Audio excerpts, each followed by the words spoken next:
গভীর অমানিসা। নিদ্রায় আচ্ছন্ন ইরা হঠাৎ মুখের উপর কারো গরম নিঃশ্বাস অনুভব করল। আগন্তুক খুবই মনোযোগ দিয়ে ইরার ঘুমন্ত মুখশ্রী দেখে নিচ্ছে।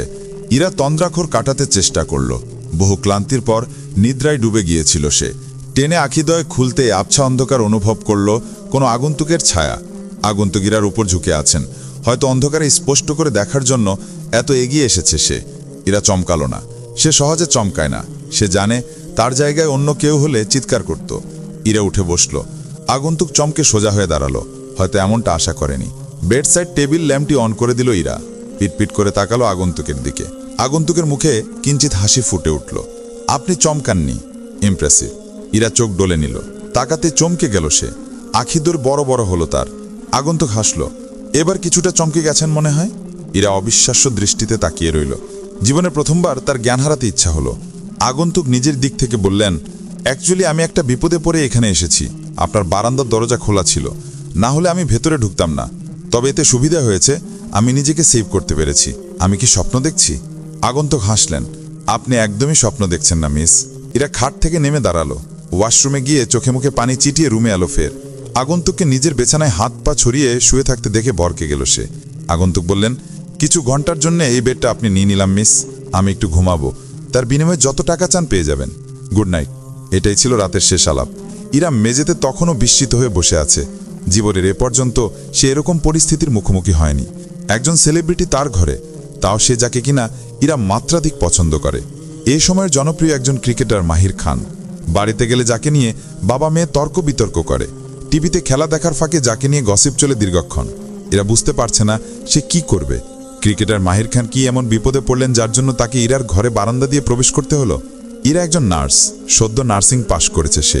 এই ছোট ফ্ল্যাটে সে একা থাকে চাকরি সূত্রে। তার পরিবার থাকেন ময়মনসিংহে। ইরার ভাবনার মধ্যে মাহির কুকড়ে উঠল। শব্দে চমকে তাকালো ইরা। মাহিরের হাতে চুরির আঘাত। এতক্ষণ চোখে না পড়লেও এখন পড়েছে ইরার। সে নিজ হাতে ড্রেসিং করিয়ে দিতে লাগলো। কিভাবে আঘাত লেগেছে সেটা জিজ্ঞেস করতে গিয়েও করল না। এত বড় একজন ক্রিকেটারের সাথে কথা বলা তো দূর। গভীর অমানিসা। নিদ্রায় আচ্ছন্ন ইরা হঠাৎ মুখের উপর কারো গরম নিঃশ্বাস অনুভব করল। আগন্তুক খুবই মনোযোগ দিয়ে ইরার ঘুমন্ত মুখশ্রী দেখে নিচ্ছে। ইরা তন্দ্রাঘর কাটাতে চেষ্টা করল।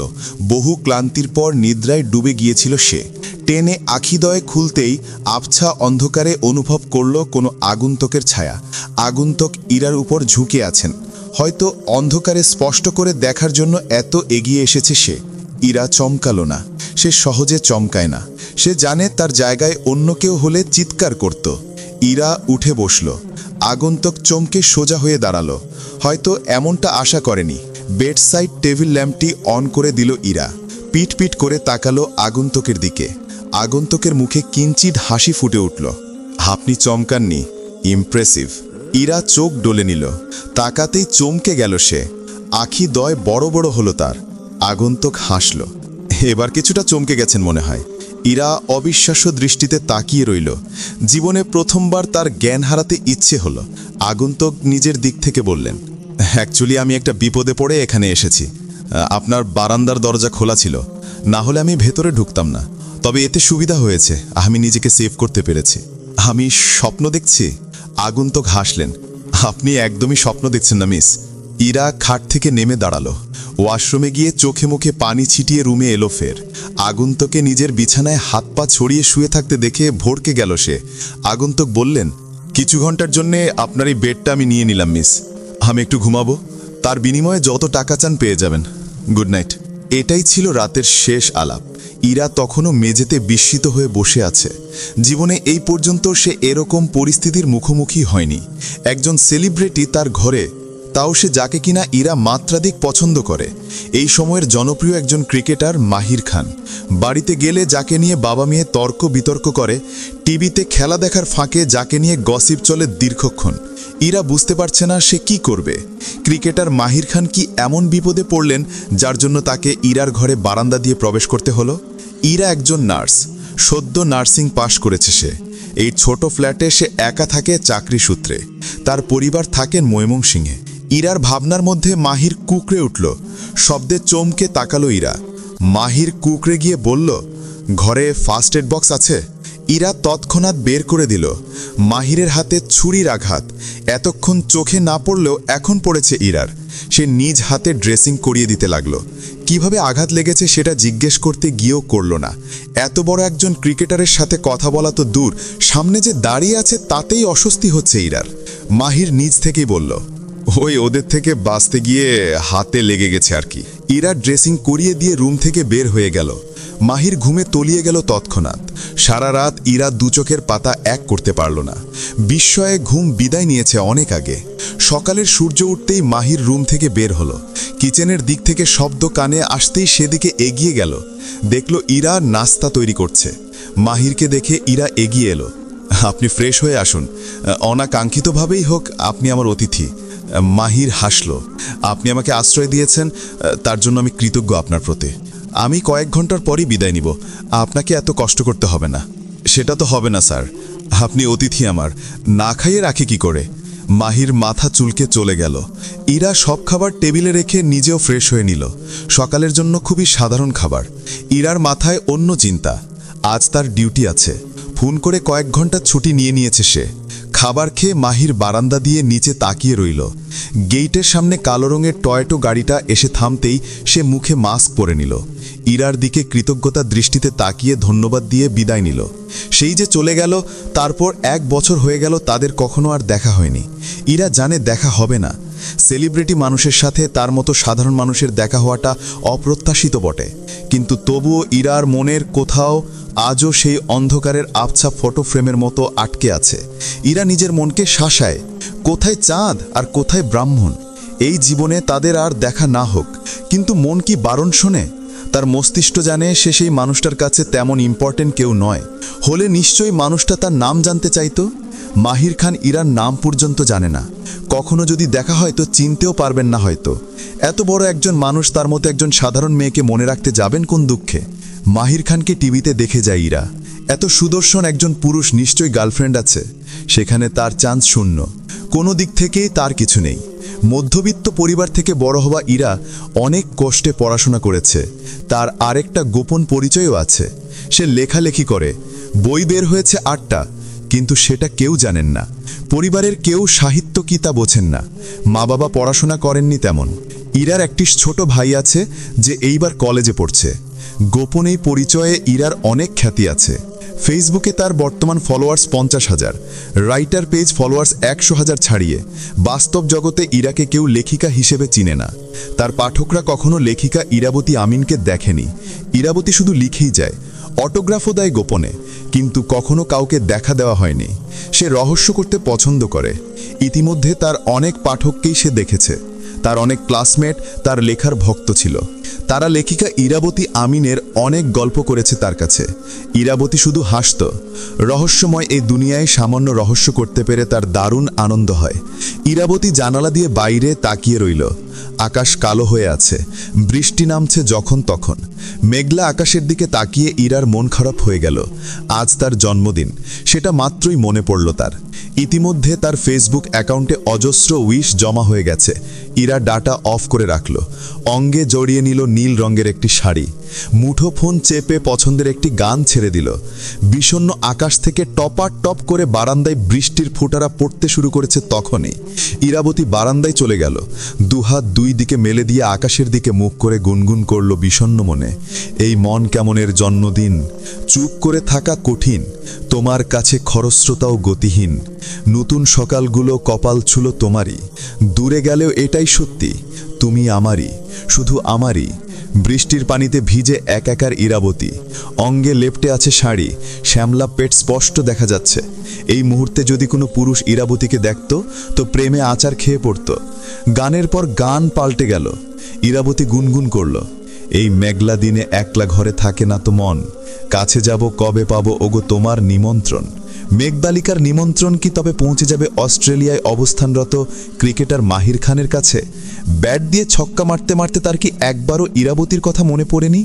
অনুভব হয়নি কেউ তাকে অদূর বাংলাদেশ হতে মন কেমনের বৃষ্টির দিনে প্রেমের নিমন্ত্রণ জানাচ্ছে? ব্যাট নিয়ে মাঠে নামতে নামতে মাহিরের শরীরে বাতাস লাগল। বুক ধক করে উঠল। অস্ট্রেলিয়ার আকাশে মেঘ জমে যাচ্ছে ধীরে ধীরে। বাতাসে গুনগুন আওয়াজ, তীব্র বাতাস প্রবাহিত হচ্ছে চারিদিকে। সময়টা মধ্যরাত। ডিউটিতে ব্যস্ত হসপিটালের সব নার্স ও ডক্টররা। প্রাইভেট মেডিকেলের থাই গ্লাস দিয়ে বাহিরে হাত বাড়িয়ে বৃষ্টি ছোঁয়ার চেষ্টা করছে সাদা অ্যাপ্রন পরিহিত একটি মেয়ে। পরনের সুতি সবুজ শাড়িটা কিছুটা অগোছালো, মাথার চুল উস্কো খুস্কো। ডিউটির ফাঁকে বৃষ্টি বিলাস করার চেষ্টা করছে সে, কিন্তু মাঝে মধ্যে কয়েক ফোঁটা হাতে এসে পড়লেও পুরোপুরি বৃষ্টি পড়ছে না। রমনের বৃষ্টিবিলাসে ব্যাঘাত ঘটাতে তীব্র জোরে সাইরেন বাজিয়ে হসপিটালের গেট দিয়ে ঢুকল একটি অ্যাম্বুলেন্স। হসপিটালের সব নার্স ডক্টর তৎক্ষণাৎ ছুটল সেদিকে। রমণীর ভ্রু কুঁচকে গেল। স্ট্রেচার নিয়ে দুজন গেলেই ইনাফ, সেখানে সবাই ছুটে যাচ্ছে কেন? কৌতূহল নিয়ে সে উকি দিল নিচে। অ্যাম্বুলেন্স থেকে বের করা হলো একজন গর্ভবতী নারীকে। প্রসবের বেদনায় ছটফট করছে সে। রমণীর বোধগম্য হলো অ্যাম্বুলেন্সে করে আসা সবাই নিশ্চয়ই বড়লোক কোনো বাড়ির মানুষ। তখনই তার চিরচেনা সেই কালো টয়টো গাড়ি এসে থামল অ্যাম্বুলেন্সের পেছনে। প্রায় 1.5 বছর পর সেই অনাকাঙ্ক্ষিত ব্যক্তির গাড়িটা দেখে চিনতে একদম ভুল হলো না ইরার। কালো টয়টো গাড়ি থেকে দুজন বডিগার্ড সহ নেমে এলো জাতীয় দলের ক্রিকেটার মাহির খান। ততক্ষণে প্রসব বেদনায় ছটফট করা নারীটিকে ভেতরে নিয়ে যাওয়া হয়েছে। মাহির খানের পর গাড়ি থেকে নেমে এলেন আরও অনেকজন। 1 ঘন্টার ভেতরে পুরো হাসপাতাল চত্বরে একের পর এক গাড়ি এসে থামল। প্রাইভেট মেডিকেলের সবচেয়ে বেস্ট ডক্টর ও নার্সদের নিযুক্ত করা হলো সেই রমণীর চিকিৎসার জন্য। হসপিটালের কোনায় কোনায় ছড়িয়ে ছিটিয়ে দাঁড়িয়ে বা বসে আছেন গর্ভবতী নারীটির সব আত্মীয় স্বজন। ইরাবতী অপারেশন থিয়েটারে। বাকি ডক্টর নার্সদের সাথে তাকেও ঢুকতে হয়েছে।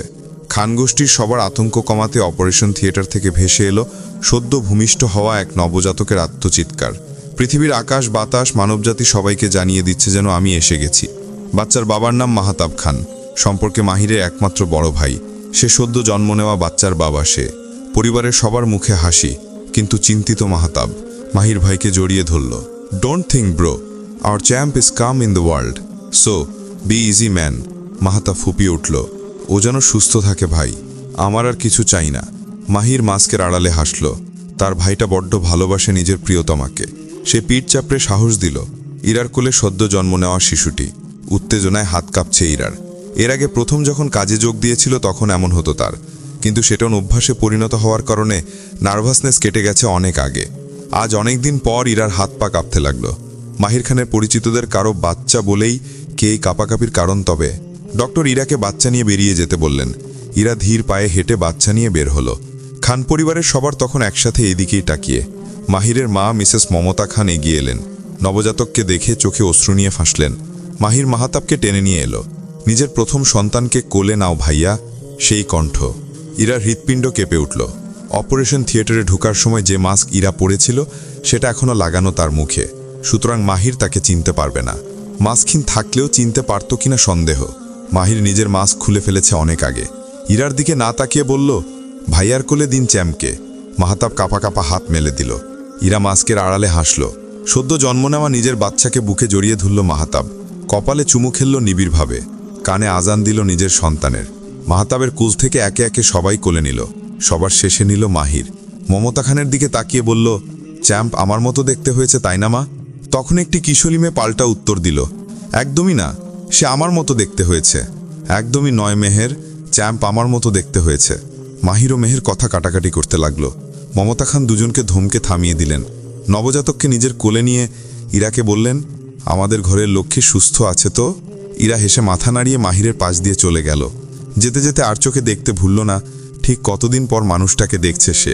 কয়েক ঘন্টায় ভালো করে খেয়াল করেনি সেদিন, তবে আজ ভালো করে দেখে নিচ্ছে কি আছে মানুষটার মধ্যে। ফ্রেশ হয়ে ইরাবতী ফিরে এলো। ততক্ষণে মাহাতাবের স্ত্রী নাতাশাকে কেবিনে শিফট করা হয়েছে।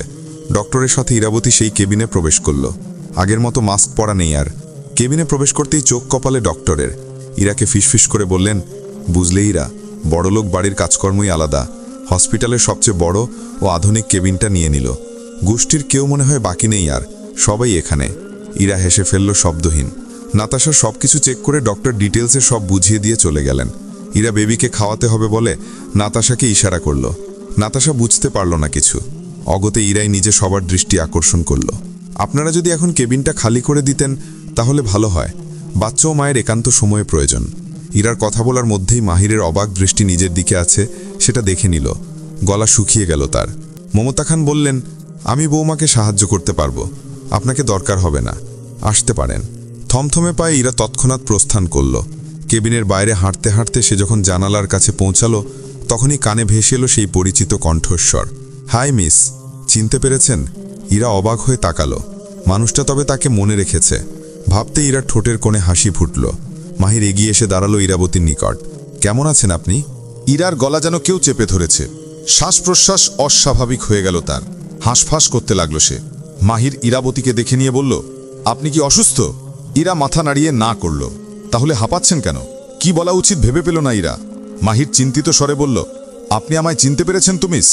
ওই যে প্রায় 1.5 বছর আগে আপনি আমাকে আশ্রয় দিলেন, মনে নেই? ইরা দৌড়ে প্রস্থান করল। মাহির অবাক হয়ে তাকিয়ে ভাবল, কি হলো এটা? হসপিটালের একটি ওয়াশরুমে দাঁড়িয়ে হাঁপাচ্ছে ইরা। তার শ্বাস নিতে কষ্ট হচ্ছিল এতক্ষণ।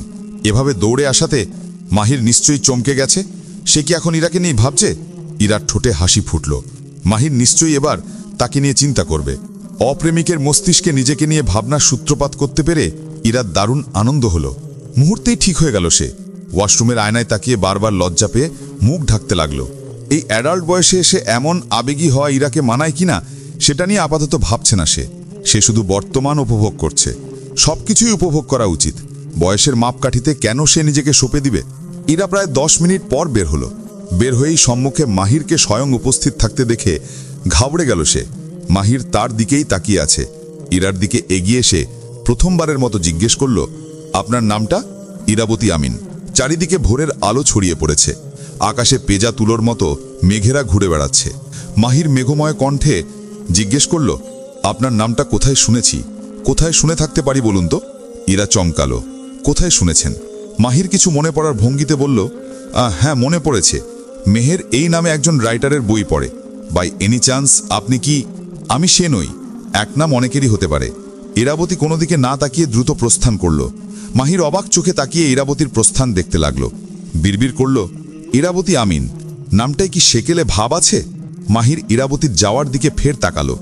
অগোছালো সবুজ সুতির শাড়ি চোখে পড়তেই ফের বিড়বিড় করল, ভারতের 90 দশকের হিরোইনদের মতো ভাইব আছে তো। নামটাও সেরকমই, মন্দ না। দুদিন পর নাতাশা সহ খান পরিবারের সবাই বিদায় নিলেন হসপিটাল থেকে। কিন্তু এর মধ্যে মাহির খানকে দেখেনি ইরাবতী। সেদিন প্রস্থান করে সে নিজেও আফসোস করেছে। মানুষটা কত আগ্রহ দেখিয়ে তার সাথে কথা বলছিল, আর সে কিনা চলে এলো। মাহির খান নিশ্চয়ই তাকে ভাবোয়ালি ভাবছে। মাহির এখন নিউজিল্যান্ডের মাঠে ছক্কা মারার প্রস্তুতি নিতে ব্যস্ত। নিউজে সবই দেখেছে ইরাবতী। ডিউটিরত অবস্থায় খেলা দেখার সময় নেই বলে আবারও আফসোসে ডুবে গেল সে। এই 2-3 দিনে মেহেরের সাথে ভাব হয়েছে তার। মেহের যে লেখিকা ইরাবতী আমিনের মারাত্মক ভক্ত তা সে টের পেয়েছে। মাহিরের মতো করে মেহেরও একই প্রশ্ন জিজ্ঞেস করেছিল তার নাম জানার পর। মেহের ও তার মধ্যে নাম্বার আদান প্রদান হয়ে গেছে। ইরাবতী কথায় কথায় বলেছে সে লেখিকা ইরাবতী না হলেও তার বই সে পড়ে এবং হুমায়ুন আহমেদের মারাত্মক একজন ভক্ত। ব্যাস, সাহিত্যের মানুষ মানে নিজের বন্ধু। মেহের হেসে হাত বাড়িয়ে বলেছিল, তাহলে তো আমরা বন্ধু বলো। ইরাবতী দীর্ঘশ্বাস ছাড়ল।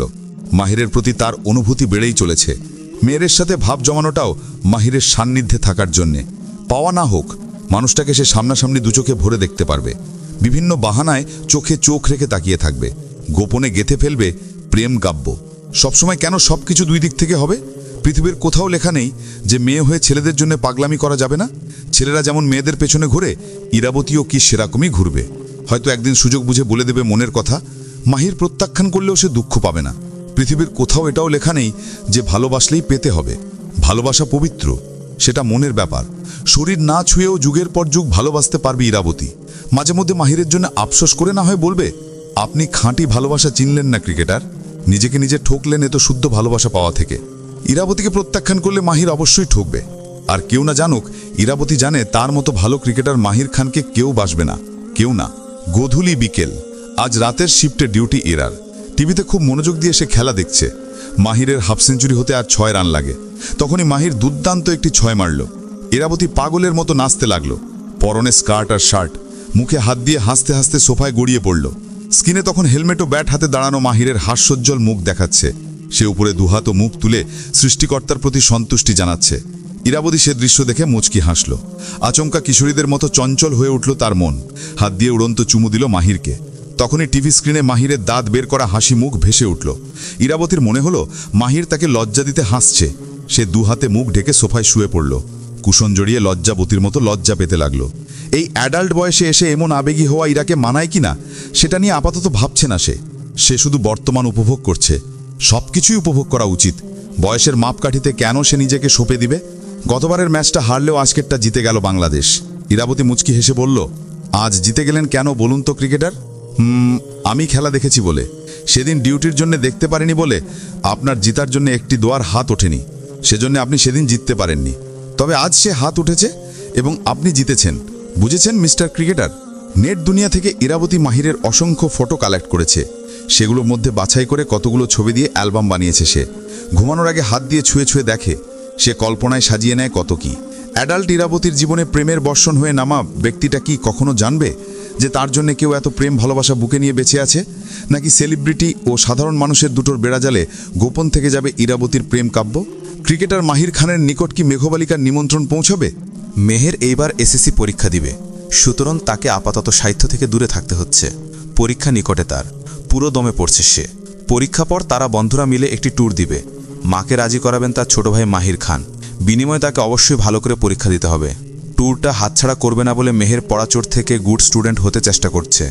মেহের যখন পদার্থের সব অপদার্থ অঙ্ক কষতে ব্যস্ত, তখন তার দরজায় এসে দাঁড়ালেন বাসার একজন সার্ভেন্ট। মেহের জিজ্ঞাসার দৃষ্টিতে তাকাতেই তিনি বললেন, আপনার সাথে কে যেন দেখা করতে এসেছে ম্যাম। মেহের কিঞ্চিত চিন্তিত হলো। কে দেখা করতে আসতে পারে তার সাথে?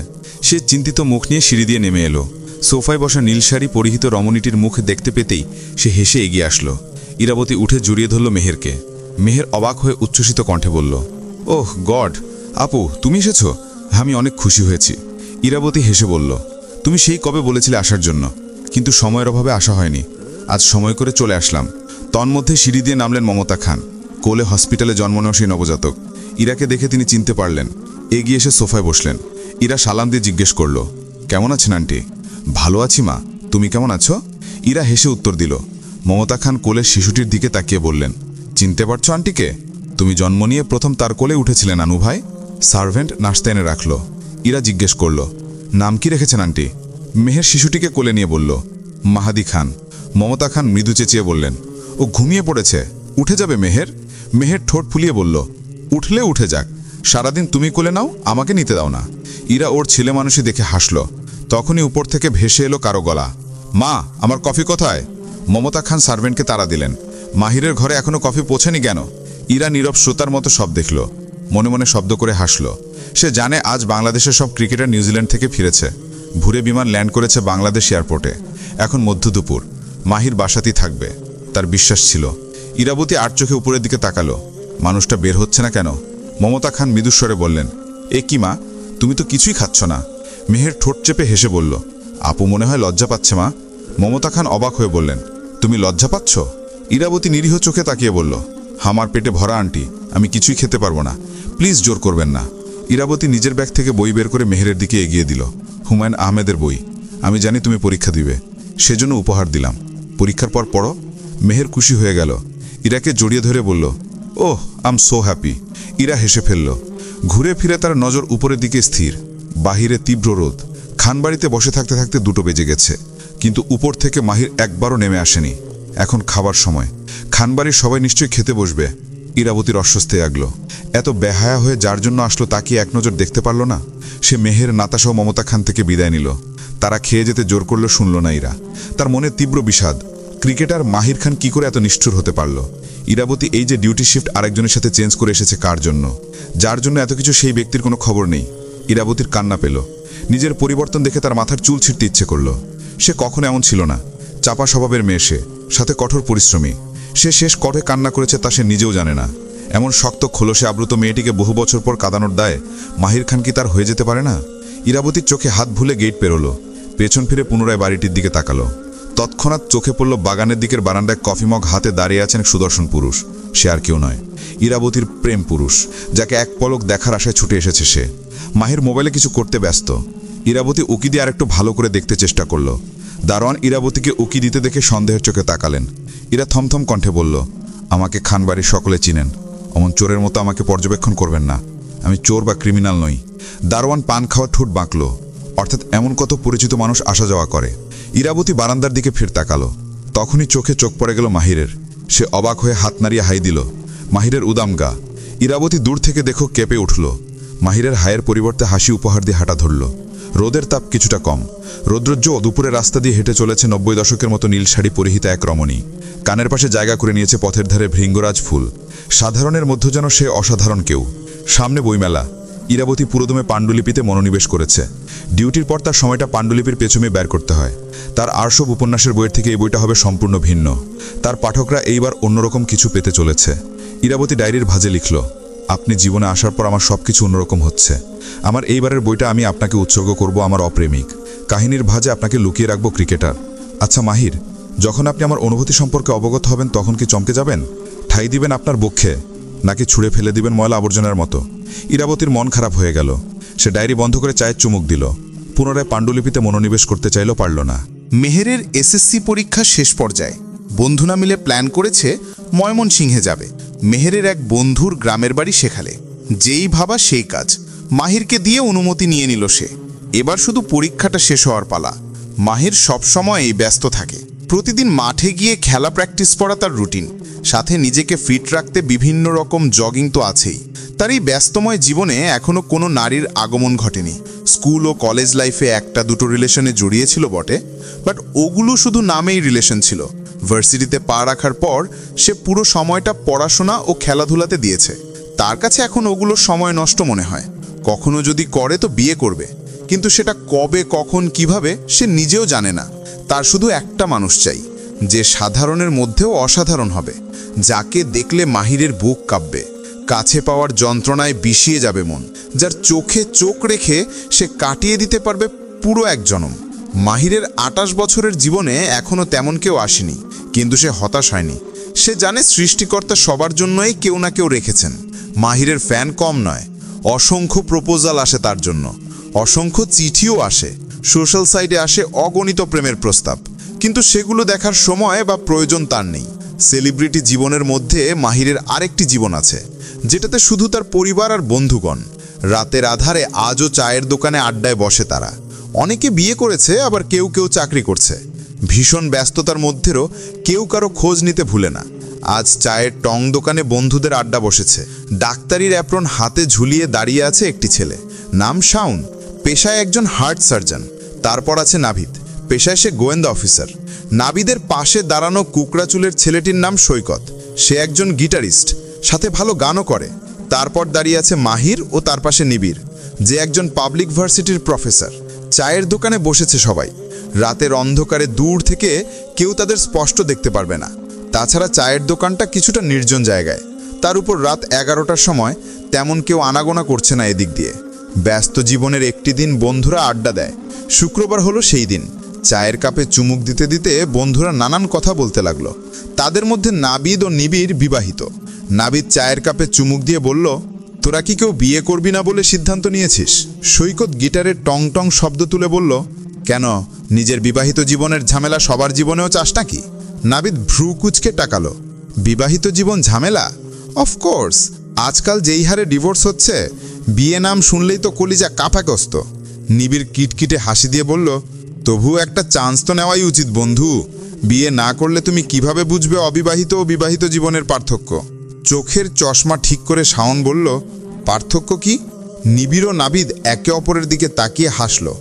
নাবিদ চোখ মেরে বলল, আগে একা ঘুমাতাম, এখন বউ নিয়ে ঘুমাই, এইটাই পার্থক্য। শাওনের মুখ হা হয়ে গেল, কান দুটো ঝাঝা করতে লাগলো তার। ডুম করে নাবিদের বাহুতে মেরে বলল, ছি, তোরা শালা পুলিশের এত অশ্লীল হোস কেন? নাবিদ চোখ বড় বড় করে বলল, হিসেব অনুযায়ী তো ডাক্তারেরা লুচু হয়, তুই আমার মতো নিরীহ অফিসারকে কোন যুক্তিতে অশ্লীল বলিস? এতক্ষণ মাহির নীরব শ্রোতা ছিল।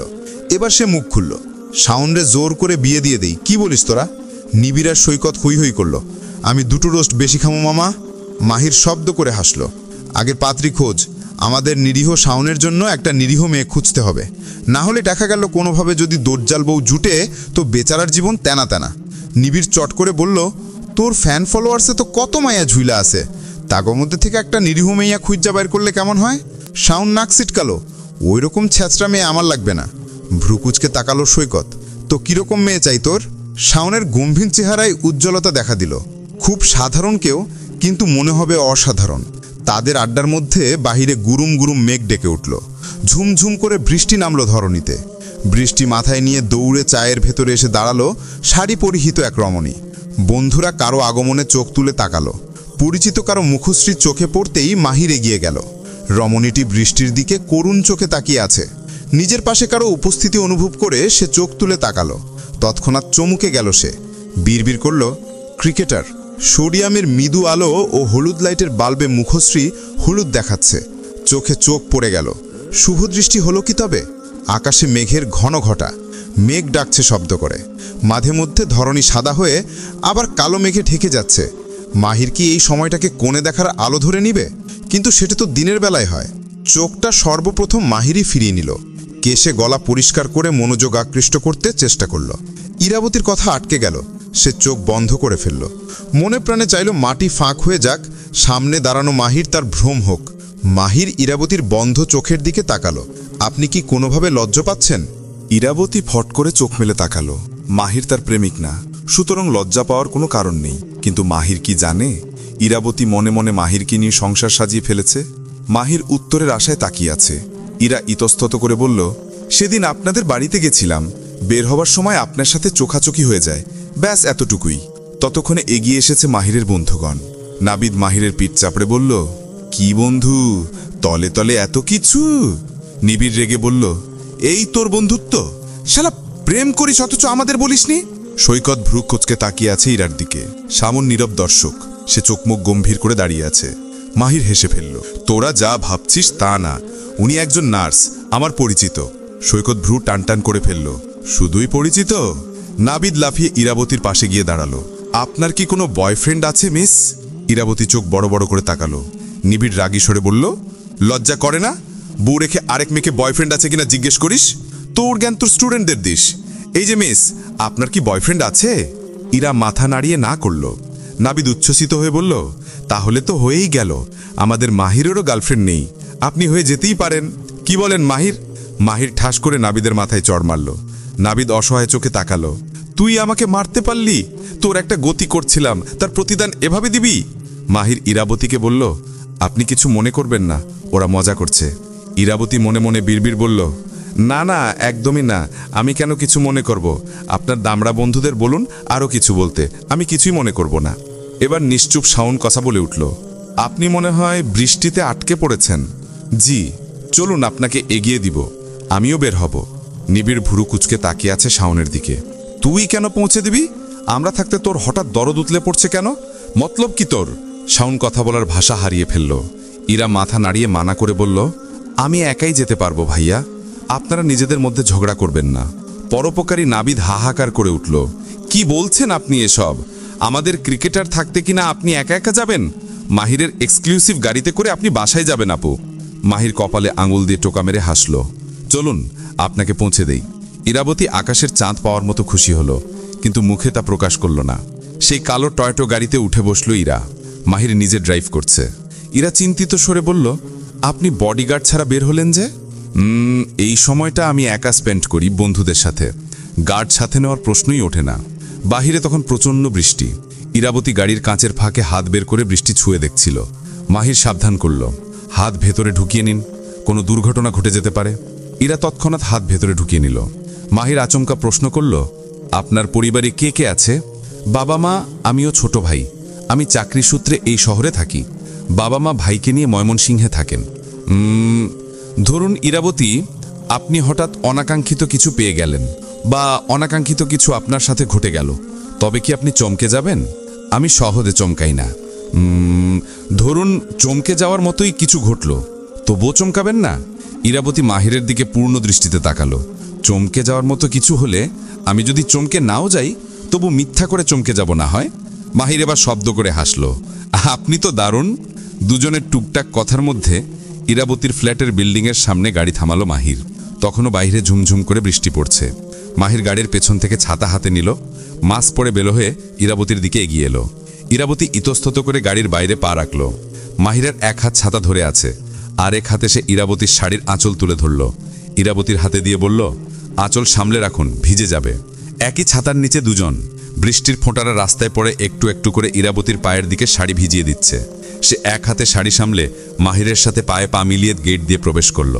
মাহির পা থামালো। ইরার দৃষ্টি আকর্ষণ করে বলল, আজ তবে এ পর্যন্তই, আমি আসি তাহলে।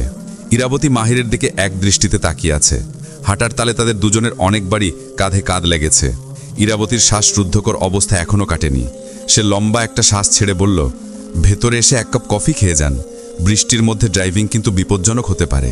মাহির একটু ইতস্তত করল। ইরা অনুনয় করে বলল, প্লিজ। মাহির ইরার সাথে বিল্ডিংয়ে প্রবেশ করল। লিফট দিয়ে পৌঁছে গেল ইরার ফ্ল্যাটে। মুখ থেকে মাস্ক খুলে সোফায় শরীর ছেড়ে বসে পড়ল। ইরা হেসে বলল, আপনি বরং আগে ফ্রেশ হয়ে নিন। মাহির উঠে ইরার দেখানো বেডরুমে চলে গেল। এই ঘরে সে আগেও একবার এসেছে, সেই 1.5 বছর আগে। এক রাত ঘুমিয়েছে এই খাটে। মাহির ফ্রেশ হয়ে বারান্দার কাছে লম্বা জানালার পাশে গিয়ে দাঁড়ালো। ইরা তখনই 2 মগ কফি নিয়ে ঢুকল। মাহিরের পাশে দাঁড়িয়ে একটি কাপ এগিয়ে দিল। মাহির কাপ হাতে নিতে নিতে খেয়াল করল ইরাবতী শাড়ি চেঞ্জ করে ফেলেছে। এখন তার গায়ে আকাশি রঙের কামিজ আর দোপাট্টা। পরনে একটি লং স্কার্ট ও টি শার্ট, গলায় ওড়না। ইরাবতীকে এখন কিশোরী লাগছে। কে বলবে এই মেয়ে নার্সিং পাশ করে চাকরি করছে? কফিতে চুমুক দিয়ে দুজন বৃষ্টি দেখতে দেখতে সময়টা উপভোগ করতে লাগলো। মাহির আচমকা প্রশ্ন করল, বিয়ে করছেন কবে? ইরা চমকে গেল না, বরং হেসে ফেলল। বিয়ে যখন হওয়ার তখনই হবে, সেজন্য চিন্তাভাবনা করছি না। কোনো পছন্দ? ইরা এবার মাহিরের দিকে এক দৃষ্টিতে তাকিয়ে রইল। মাহিরের পরনে লাল শার্ট, পরনে ডেনিম জিন্স, পায়ে বুট জুতো। একদম সুপুরুষ লাগছে ইরার চোখে। সে মাহিরের দিকে তাকিয়ে ঘুর লাগা কণ্ঠে শুধালো, আছে কেউ? মাহির চমকে গেল কি? মাহির ঠোঁটে হাসি নিয়ে বলল, জানতে পারি সে কে? ইরা হাসি বলল, আপনি অবশ্যই জানতে পারেন সে কে, কিন্তু আমি আপনাকে আপাতত জানাতে চাচ্ছি না। মুখের উপর এমন জবাবে মাহির চুপ হয়ে গেল। ইরা হেসে বলল, তবে যেদিন তাকে জানাবো সেদিন আপনিও জানতে পারবেন। মাহির কফির মগ ফিরিয়ে দিল। এবার আমাকে যেতে হবে যে মিস। আপনার একটি কফির ট্রিট পাওনা রইল আমার কাছে। আচমকা কখনো দেখা হয়ে গেলে আবারও কফির কাপে চুমুক দিয়ে আড্ডা হবে। মাহির বৃষ্টি মাথায় নিয়েই বিদায় নিল। ইরাবতী ছলছল চোখে বারান্দা হতে দেখতে লাগলো কালো টয়টো গাড়িটা গেটের সামনে থেকে সাঁই সাঁই করে চলে যাচ্ছে। সময়টা শীতকাল। ভোরে হোক বা রাতে ঠান্ডা সহ্য করেই ঘরের বাইরে পা রাখতে হয় ইরার। আজ তার রাতে ডিউটি, সেজন্য সে আজকের দিনে কাঁথা মুড়ি দিয়ে বিছানায় শুয়ে আছে।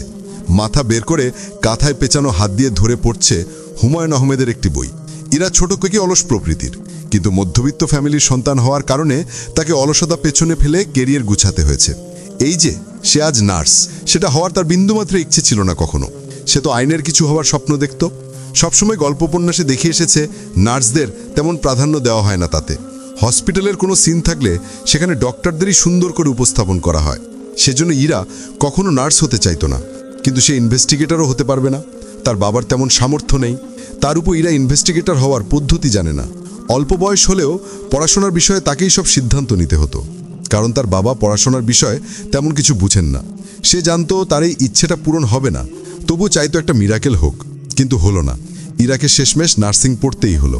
এই পেশায় এসে সে বুঝেছে কতটুকু সম্মানের একটি পেশা, কিন্তু তবু কোথাও একটা শূন্যতা অনুভব হয়।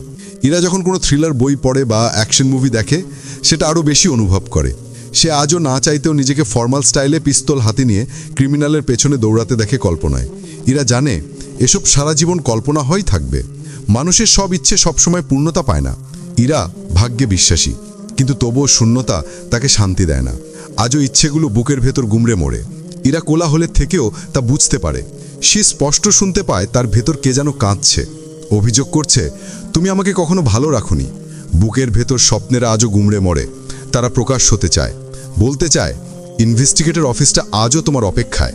ক্রিমিনালরা আজও পালিয়ে বেড়াচ্ছে, তুমি এসে ধরবে বলে। স্বপ্নেরা কল্পনায় নানান বাহানায় ক্রিমিনালের পেছনে দৌড়ায়। মিহি মিহি কণ্ঠে বলে, তুমি এসো, একবার এসো। অথচ আমি জানি আমার স্বপ্নেরা এভাবেই বন্দী থাকবে চিরকাল। এতটুকু লিখে ডায়েরি বন্ধ করল ইরা। তার মনের কথা সব ডায়েরিতেই আবদ্ধ থাকে। বাড়িতে মাহিরের জন্য পাত্রী দেখার তোড়জোড় চলছে, কিন্তু মাহির নির্লিপ্ত। বয়স হচ্ছে, বিয়ে করতে হবে, কিন্তু কাকে করবে সেটা মাহির মিলেও জানে না। মা একের পর এক পাত্রীর ছবি, সিভি তার হোয়াটসঅ্যাপে দিচ্ছেন। মাহিরের কেন যেন একবারও সেগুলো দেখতে ইচ্ছে করেনি। কোথাও একটা তার মন কেমন করে, মনে হয় সে কিছু একটা মিস করে ফেলেছে, কিন্তু সেটা কি মাহিরও নিজেও বুঝতে পারে না। কিছুদিন আগে মাহিরের 29তম জন্মদিন চলে গেল। সবার সাথে আনন্দে কেটেছে তার সেই দিন, কিন্তু সেদিন একটা অপরিচিত নাম্বার থেকে তার ফোনে কেউ উইশ মেসেজ পাঠিয়েছে, সাথে পাঠিয়েছে ভালোবাসাময় চিঠি। চিঠিটা এমন, সম্বোধনহীন চিঠি দিলাম বলে আবার আমাকে চিঠি লেখায় অজ্ঞ ভাববেন না যেন। 28 বছর থেকে 29 বছরে পদার্পণ করার জন্য আমি আপনাকে শুভেচ্ছা জানাবো না, আপনাকে ভালোবাসা। 30-এ পদার্পণ করার আগেই আমাকে নিজের করে নিন, সেদিন থেকেই না হয় আমি আপনাকে ভালোবাসাময় হুইশ করব। আপনার দিন সুন্দর কাটুক। ব্যক্তিটা কে মাহির জানে না। এতদিন সে যত প্রপোজাল পেয়েছে সব কমন, বাট এটা একদম অন্যরকম কিছু। এই প্রথম কেউ নিজের পরিচয় গোপন করে তাকে চিঠি দিল। মাহিরের ব্যাপারটা ইন্টারেস্টিং লাগলেও সে কোনো রিপ্লাই করল না। অন্য সব ফ্যান ফলোয়ারের মতো অজ্ঞ এই চিঠিটাও ভীষণ অবহেলায় মোবাইল স্ক্রিনে ঘাপটি মারল। মেহের কলেজের অ্যাডমিশন নিতে ব্যস্ত। ময়মনসিংহ ঘুরতে গিয়ে একটা কাণ্ড ঘটিয়েছে মেহের। আচমকা সে প্রেমে পড়ে গেছে। এই আচমকা প্রেমটা ময়মনসিংহ নিবাসী এক পুরুষের প্রতি। পুরুষটি কে সে জানে না, জাস্ট এক দেখায় প্রেমে হোঁচট খেয়ে পড়েছে, তারপর আর দেখেনি। কিন্তু পুরুষটি এখনও তার মনে ঘাপটি মেরে বসে আছে। ট্যুরের দিন শেষ হতেই তারা ব্যস্ত শহরে ফিরে এসেছে। অ্যাডমিশন নিয়ে ব্যস্ত হয়ে গেলেও ভীষণ একলা থাকার ক্ষঙে পুরুষটির অস্পষ্ট মুখ ভেসে ওঠে মেহেরের সামনে। এতদিনে পুরুষটির মুখশ্রী অস্পষ্ট হয়ে এসেছে। মেহের জানে না এটা স্পষ্ট থেকে যেমন অস্পষ্ট হলো, তেমনি অস্পষ্ট থেকে অদৃশ্য হয়ে যাবে কিনা। মেহেরের সাথে ইরাবতীর মাঝে মধ্যে টুকটাক কথা হয়। দুজনের এখন খুবই গভীর সম্পর্ক। ইরা মেহেরকে তুই করে বলে এখন। মেহের আপু বলেই ডাকে। গ্রাম থেকে ইরাবতীর মা বাবা ভাই আসবেন, কারণ হলো ইরাবতীর ভাইয়ের ভার্সিটি অ্যাডমিশন। সেটা নিয়েই মেহেরের সাথে কথা বলছিল সে। ঢাকার একটি ভার্সিটিতে চান্স হয়েছে ঈশানের। ভাইয়ের এই সাকসেসে খুশি ইরাবতী ও তার পরিবার। মেহের হুট করেই বলল, আমিও তোমাদের সাথে যাব ভার্সিটিতে আপু। ইরাবতী না করতে পারল না। অগত্যা মেহের তাদের সাথে ভার্সিটিতে যাবে। যথাসময়ে তারা শহরে এলেন। পরদিন সকালে যখন ভার্সিটি চত্বরে মেহের এসে তাদের সাথে যোগ দিল, তখন মেহের ভীষণ আশ্চর্য বিস্ময় নিয়ে তাকিয়েছিল। ইতস্তত করে জিজ্ঞেস করেছিল, ইনি কে গো আপু? ইরা হেসে উত্তর দিয়েছিল, আমার ভাই ঈশান, আমিন। বাস, মেহেরের মনে থাকা সেই অস্পষ্ট মুখশ্রী অদৃশ্য হওয়ার বদলে স্পষ্ট হয়ে ধরা দিল। বুকের কম্পন বাড়ল, শ্বাস প্রশ্বাস দীর্ঘ হল। মেহের যতক্ষণ ইরাদের সাথে ছিল ততক্ষণ আর চোখে ওই মানুষটাকেই দেখে গেছে শুধু। ইরার মা বাবা চলে গেলেন সেদিনই। ঈশান বোনের সাথে থেকে পড়বে। শুরু হলো ভাই বোনের একার জীবন। ইরা ও ঈশান দুজন মিলেই ঘরের কাজ করে। ঈশান রান্না থেকে শুরু করে সবই পারে। আগের মতো ইরাকে ডিউটি থেকে এসে ক্লান্ত শরীর নিয়ে আর রান্না বসাতে হয় না। এর মধ্যে মেহেরের আনাগোনা বেড়েছে ইরার ফ্ল্যাটে। সে আজকাল নানান বাহানায় ইরাকে দেখতে আসছে। বিষয়টা ইরার নজরে তেমনভাবে পড়েনি। তবে অবাকের বিষয়, যার জন্যে মেহের ছুটে আসে তার সাথে তার এখনো কোনো কথা হয়নি, চোখাচোখিও না। মেহেরের মনে হয় মানুষটা রোবট, না হলে সামনে জলজন্ত একটা মেয়ে যে তাকে গিলে খাচ্ছে সেটা কিভাবে না বুঝে বসে থাকতে পারে। মেহেরের চিন্তা ভাবনায় জল ঢেলে দিয়ে তেমনই একদিন ঈশান আশ্চর্যজনক একটি ঘটনা ঘটালো। ইরা তখন হসপিটালে। ইরাকে দেখার বাহানায় সেদিনও মেহের এসেছে। ভদ্রতা সূচক ঈশান কফি বানিয়ে আনলো, সাথে সামান্য নাস্তা। মেহেরকে সেগুলো দিয়ে অন্যদিকে তাকিয়ে বলল, ছ্যাঁচড়ামির লিমিট থাকে। পরের বার আমার দিকে অমন করে তাকিয়ে থাকবেন না, না হলে আমি আপনার নামে মামলা করব। আর আপা কখন বাসায় থাকে কখন থাকে না সেটা আপনি জানেন। তারপরেও আমাকে ডিস্টার্ব করতে আসেন সেটাও আমি বুঝতে পারি। আপনার মনে যা আছে তা আমি জানতে চাই না। শুধু এতটুকু বলবো, পরের বার যা করবেন চিন্তা ভাবনা করে। কফিটা ঠান্ডা হয়ে যাবে। খেয়ে আপনি যদি প্রস্থান করেন তাহলে আমি পড়াতে ফোকাস করতে পারি। সেই কফিটা তেমনই পড়ে রইল। মেহের দুর্বল শরীর ও মন নিয়ে প্রস্থান করল। ঈশান বেডরুম থেকে এসে লম্বা একটি দীর্ঘশ্বাস ছাড়ল। ইরার থেকে শুনেছে মেহের কীরকম ফ্যামিলির মেয়ে। সেখানে সে তুফ, আকাশ পাতাল তফাত। বৈশাখ মাস, কাঠ ফাটা রোদ্দুরে চামড়া পুড়ে যাওয়ার মতো অবস্থা মানুষের। কলেজ ব্যাগ কাঁধে নিয়ে ভার্সিটি গেটের সামনে দাঁড়িয়ে আছে মেহের। মাঝে মধ্যে উকি ঝুঁকি দিচ্ছে ক্যাম্পাসে। মেহেরের কলেজের নতুন বান্ধবী আনিশা রাগী দৃষ্টিতে তাকিয়ে আছে। মেহের নামক পাগল বান্ধবীর কাণ্ডে বিরক্ত সে। আনিশা অধৈর্য হয়ে নাক মুখ কুঁচকে ফেলল। মেহেরের বেনি ধরে টান দিয়ে বলল, আর কত ইয়ার, সামান্য একটা ছেলের জন্য এত ছ্যাঁচড়ামি করছিস কেন? মেহের তৎক্ষণাৎ বলল, ওহ, সামান্য ছেলে নয়। আনিশা নিজের চশমা ঠেলে দিল। তবে কি তৃতীয় লিঙ্গের? মেহের ঠাস করে ওর মাথায় মেরে বলল, তুই চুপ থাক মা, আজবাজে কথা বলে মাথা খাবে না। মেহের পুনরায় ক্যাম্পাসের ভিতরে উকি ঝুঁকি দিতে লাগলো।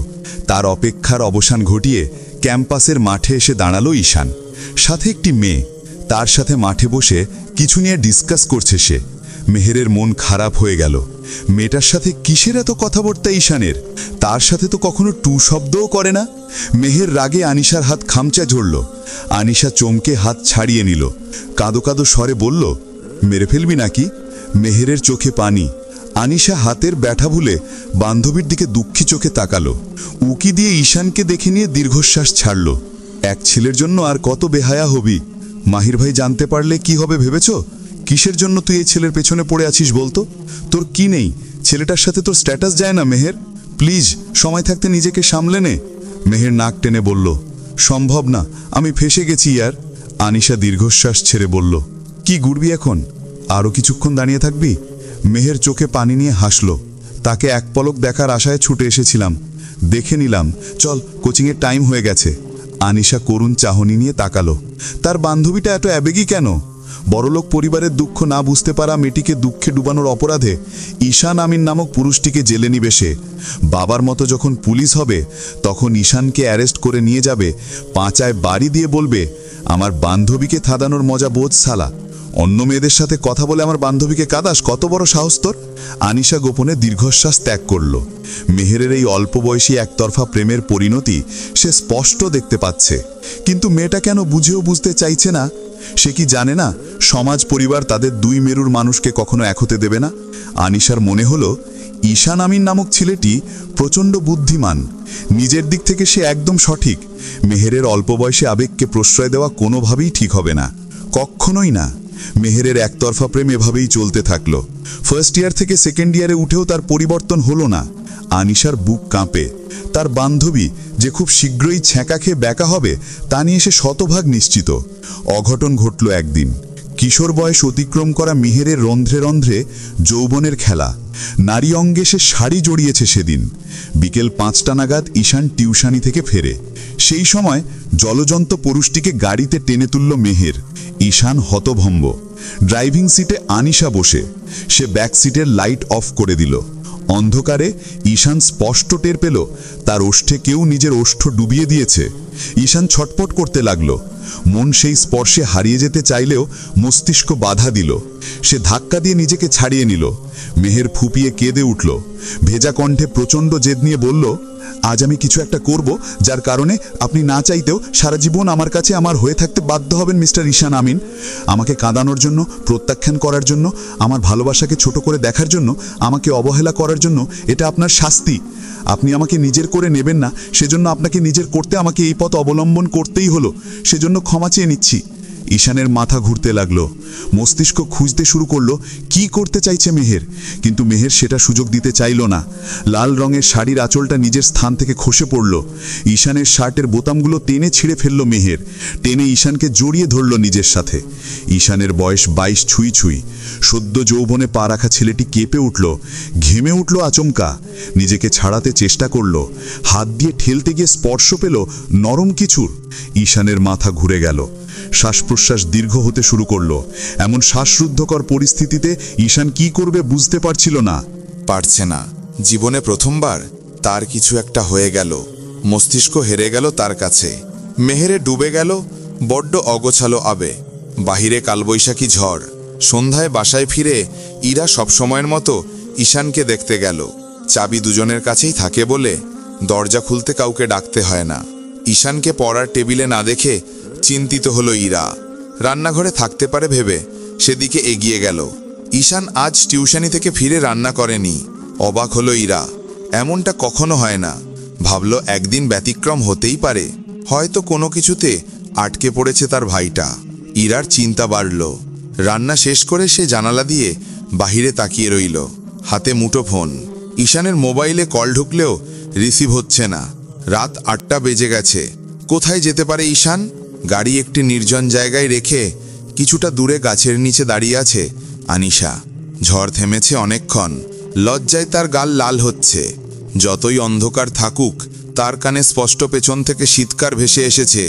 লজ্জায় আনিশা তৎক্ষণাৎ নেমে যেতে পারেনি, কারণ তখন বাহিরে প্রচণ্ড ঝড়। ঝড় থামতেই সে গাড়ি লক করে নেমে এসেছে।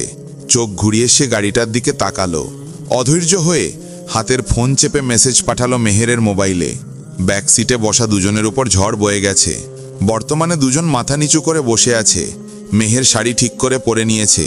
ঈশানও নিজেকে ঠিকঠাক করে নিয়েছে। দুজন দুজনের দিকে তাকাতে পারছে না। ঈশানের মাথা নিচু লজ্জায়, অপরাধবোধে, আর মেহেরের মাথা নিচু ভয়ে। মৌনতা ভেঙে মেহের কথা বলে উঠল, প্রচণ্ড ভয়ে মিশ্রিত কণ্ঠে বলল, কি করবেন এখন? ঈশানের চোখ লাল, সে চোখ তুলে তাকালো। মেহের ভয়ে মাথা নিচু করে ফেলল। ঈশানের চোখ ফেটে যে কোনো সময় জল গড়িয়ে পড়বে। সে শক্ত কণ্ঠে বলল, তুমি যা চাও তাই করব। এত কিছু করেছো প্ল্যান করে, তোমার প্ল্যানটা পুরোপুরি সাকসেসফুল করব। সেটাই তো চেয়েছিলে তুমি। প্রথমবার ঈশান মেহেরকে তুমি করে বলল। মেহের সাময়িকভাবে খুশি হলো। ঈশান পুনরায় শক্ত কণ্ঠে বলল, আমি তোমাকে কখনোই ক্ষমা করব না, না করতে পারবো নিজেকে। নিজের পুরুষত্বের ওপর যার কন্ট্রোল নেই সে কাপুরুষ। আমি আজ থেকে কাপুরুষ হয়ে গেলাম। তোমাকে ধন্যবাদ মেহের, আমাকে নিজের এই সত্তার সাথে পরিচয় করানোর জন্য। মেহের বিস্মিত চোখে তাকালো। ঈশানের কপল বেয়ে গড়িয়ে পড়ছে অশ্রুকণা। মেহেরের বুক কেঁপে উঠল। টের পেল ভালোবাসা পাওয়ার নেশায় সে কত বড় ভুল করে ফেলেছে। ভাইয়ের জন্য অপেক্ষা করতে করতে জানালার পাশের চেয়ারে ঘুমিয়ে পড়েছিল ইরা। তার ঘুম ভাঙল ডোরবেলের শব্দে। ঈশান এসেছি ভেবে সে তৎক্ষণাৎ দরজা খুলে দিল। দরজার বাহিরের পুরুষটিকে দেখে মনে প্রজাপতি উঠতে লাগল। হাসি মুখে প্রশ্ন করল, আরে আপনি হঠাৎ? মাহিরের চোখমুখ ভয়ানক, গম্ভীর স্বরে বলল, আপনাকে আমার সাথে এক্ষুনি যেতে হবে মিস ইরাবতী আমিন। খানবাড়ি নিস্তব্ধতা ধারণ করেছে। প্রতিটি মানুষের নিঃশ্বাসের শব্দ ছাড়া কিছু শোনা যাচ্ছে না। ঝড় আসার পূর্বে যেমন প্রকৃতি শান্ত থাকে, ঠিক তেমনই অবস্থা। খানবাড়ির নিস্তব্ধতার অবসান ঘটিয়ে গেট দিয়ে ঢুকলো একটি কালো টয়োটা গাড়ি। সেটা থেকে নেমে এলো মাহির আর ইরাবতী। ঈশান ইরাবতীকে দেখে মাথা নিচু করে ফেলল। মেহের ফুপিয়ে কাঁদছে। ইরাবতী ঈশানের দিকে অবাক দৃষ্টিতে তাকিয়ে আছে। সে কিছুই বুঝতে পারছে না। মাহিরের দিকে জিজ্ঞাসা দৃষ্টিতে তাকালো। মাহির মেহের ও ঈশানের দিকে তাকিয়ে দীর্ঘশ্বাস ছাড়ল। বলল, আপনার ভাইকে আপনিই জিজ্ঞাসা করুন। অজানা ভয়ে ইরাবতীর মুখ কাঁপতে লাগল। তার হাতটা জ্বলছে। মাহির শক্ত করে ধরেছিল, হয়তো রাগে। কিন্তু কিসের এত রাগ তার ইরাবতীর প্রতি? ইরাবতী ঈশানকে জিজ্ঞাসা করল, কি হয়েছে ভাই, তুই এখানে কেন? মেহের কাঁদছে কেন? ঈশানের নিচু কণ্ঠস্বর, আমি মেহেরকে বিয়ে করেছি আপা। ইরাবতী ভয়ানকভাবে চমকে গেল। জীবনে কখনো সে এভাবে চমকে যায়নি। মাহির ঈশানের শার্টের কলার টেনে ধরল। কত বড় সাহস তোর, আমার বোনকে বিয়ে করে আবার সেটা বড় মুখ করে বলছিস? মেহের মাহিরের হাতে হাত রাখল। জোর করে ছাড়িয়ে নিল ঈশানকে। তুমি আমার স্বামীকে এভাবে অসম্মান করতে পারো না ভাইয়াগা। মাহতাব ক্রুদ্ধ কণ্ঠে বলল, তুই ভালোবাসিস আমাদের বলতে পারতিস, আমরা খোঁজ খবর নিয়ে বিয়ে দিতাম। তা না, মান সম্মান নষ্ট করে কাজী অফিসে গিয়ে বিয়ে করেছিস। তোকে কি আমরা ভালো কোনো শিক্ষাই দিতে পারিনি মেহের? মেহের কাঁদছে। ঈশান মেহেরের দিকে তাকালো না, সেভাবেই নিচের দিকে তাকিয়ে রইল। মাহিরের মাথা গরম। ঈশানের নাক বরাবর ঘুচি মারল। কিসের ভালোবাসা ভাইয়াগা? এসব থার্ড ক্লাস লোকের সাথে তো কথা বলাই উচিত নয়। তোর কত বড় সাহস, তুই আমার বোনকে বিয়ে করে আমারই বাড়িতে দাঁড়িয়ে আছিস? মাহতাব এসে ছাড়িয়ে নিল। ঈশানের নাক দিয়ে রক্ত পড়ছে। ইরাবতী তখনও ঘোরে। মেহের শাড়ির আঁচল দিয়ে ঈশানের নাকের রক্ত মুছে দিল। বাবা ভাইয়ের আদরের পরীটা চিৎকার করে বলল, যে বাড়িতে আমার স্বামীর কোনো সম্মান নেই সেই বাড়িতে আমি এক মুহূর্তও থাকব না। এবার মাথা তুলল ঈশান। মেহের স্পষ্ট দেখল ঈশানের ঠোঁটের কোণে তাচ্ছিল্যের হাসি। হয়তো সেটা বলছে, সম্মান? তুমি যে তোমার স্বামীকে কাপুরুষ প্রমাণ করলে সেটা তো। ঈশান মেহেরকে হাত ধরে ইরাবতীর সামনে গেল। ইরাবতী স্তব্ধ হয়ে দাঁড়িয়ে আছে। ঈশান বলল, আমি কাউকে কিছু বলবো না আপা। তুই তো আমাকে চিনিস। তোর কি আমার উপর রাগ হচ্ছে আপা? রাগ হলে তুই আমাকে মারতে পারিস। ইরাবতী ছলছল চোখে তাকালো। ঈশানের নাকের কোণে রক্তের দাগ স্পষ্ট। মাহিরের দিকে তাকালো করুণ চাহিনিতে। মাহির মুখ ফিরিয়ে নিল রাগে। ইরাবতীর গাল বেয়ে গড়িয়ে পড়ল অশ্রুকণা। ঈশানকে বলল, আমি আমার ভাইকে চিনি। সে কোনো কারণ ছাড়া এত বড় সিদ্ধান্ত নিতে পারে না। আমার দরজা তোদের জন্য খোলা থাকবে। মেহের নিজের পরিবারের দিকে তাকালো। তোমাদের অমতে বিয়ে করেছি, সেজন্য তোমরা আমাকে দোষ দিও, কিন্তু ওকে নয়। ওর কোনো দোষ নেই। পারলে আমাকে ক্ষমা করে দিও। মেহের একবার সোফার দিকে তাকালো। তার বাবা মুখ ফিরে বসে আছেন। খানবাড়ির কোনো নারী টু শব্দও করলেন না। মেহের ঈশানের হাত ধরে খানবাড়ির চৌকাপ পেরিয়ে গেল। ইরাবতী পেছনে ফিরে মাহিরের রাগে লাল হয়ে যাওয়া মুখশ্রীর দিকে তাকালো। তার কপল অন্যত বিস্মিত। ওর নিজেরই এত বিশ্বাস হচ্ছিল না ওর সম্পর্কে যে ওর স্বামীর হত্যাই। বেয়ে গড়িয়ে পড়ল কয়েক ফোঁটা অশ্রু।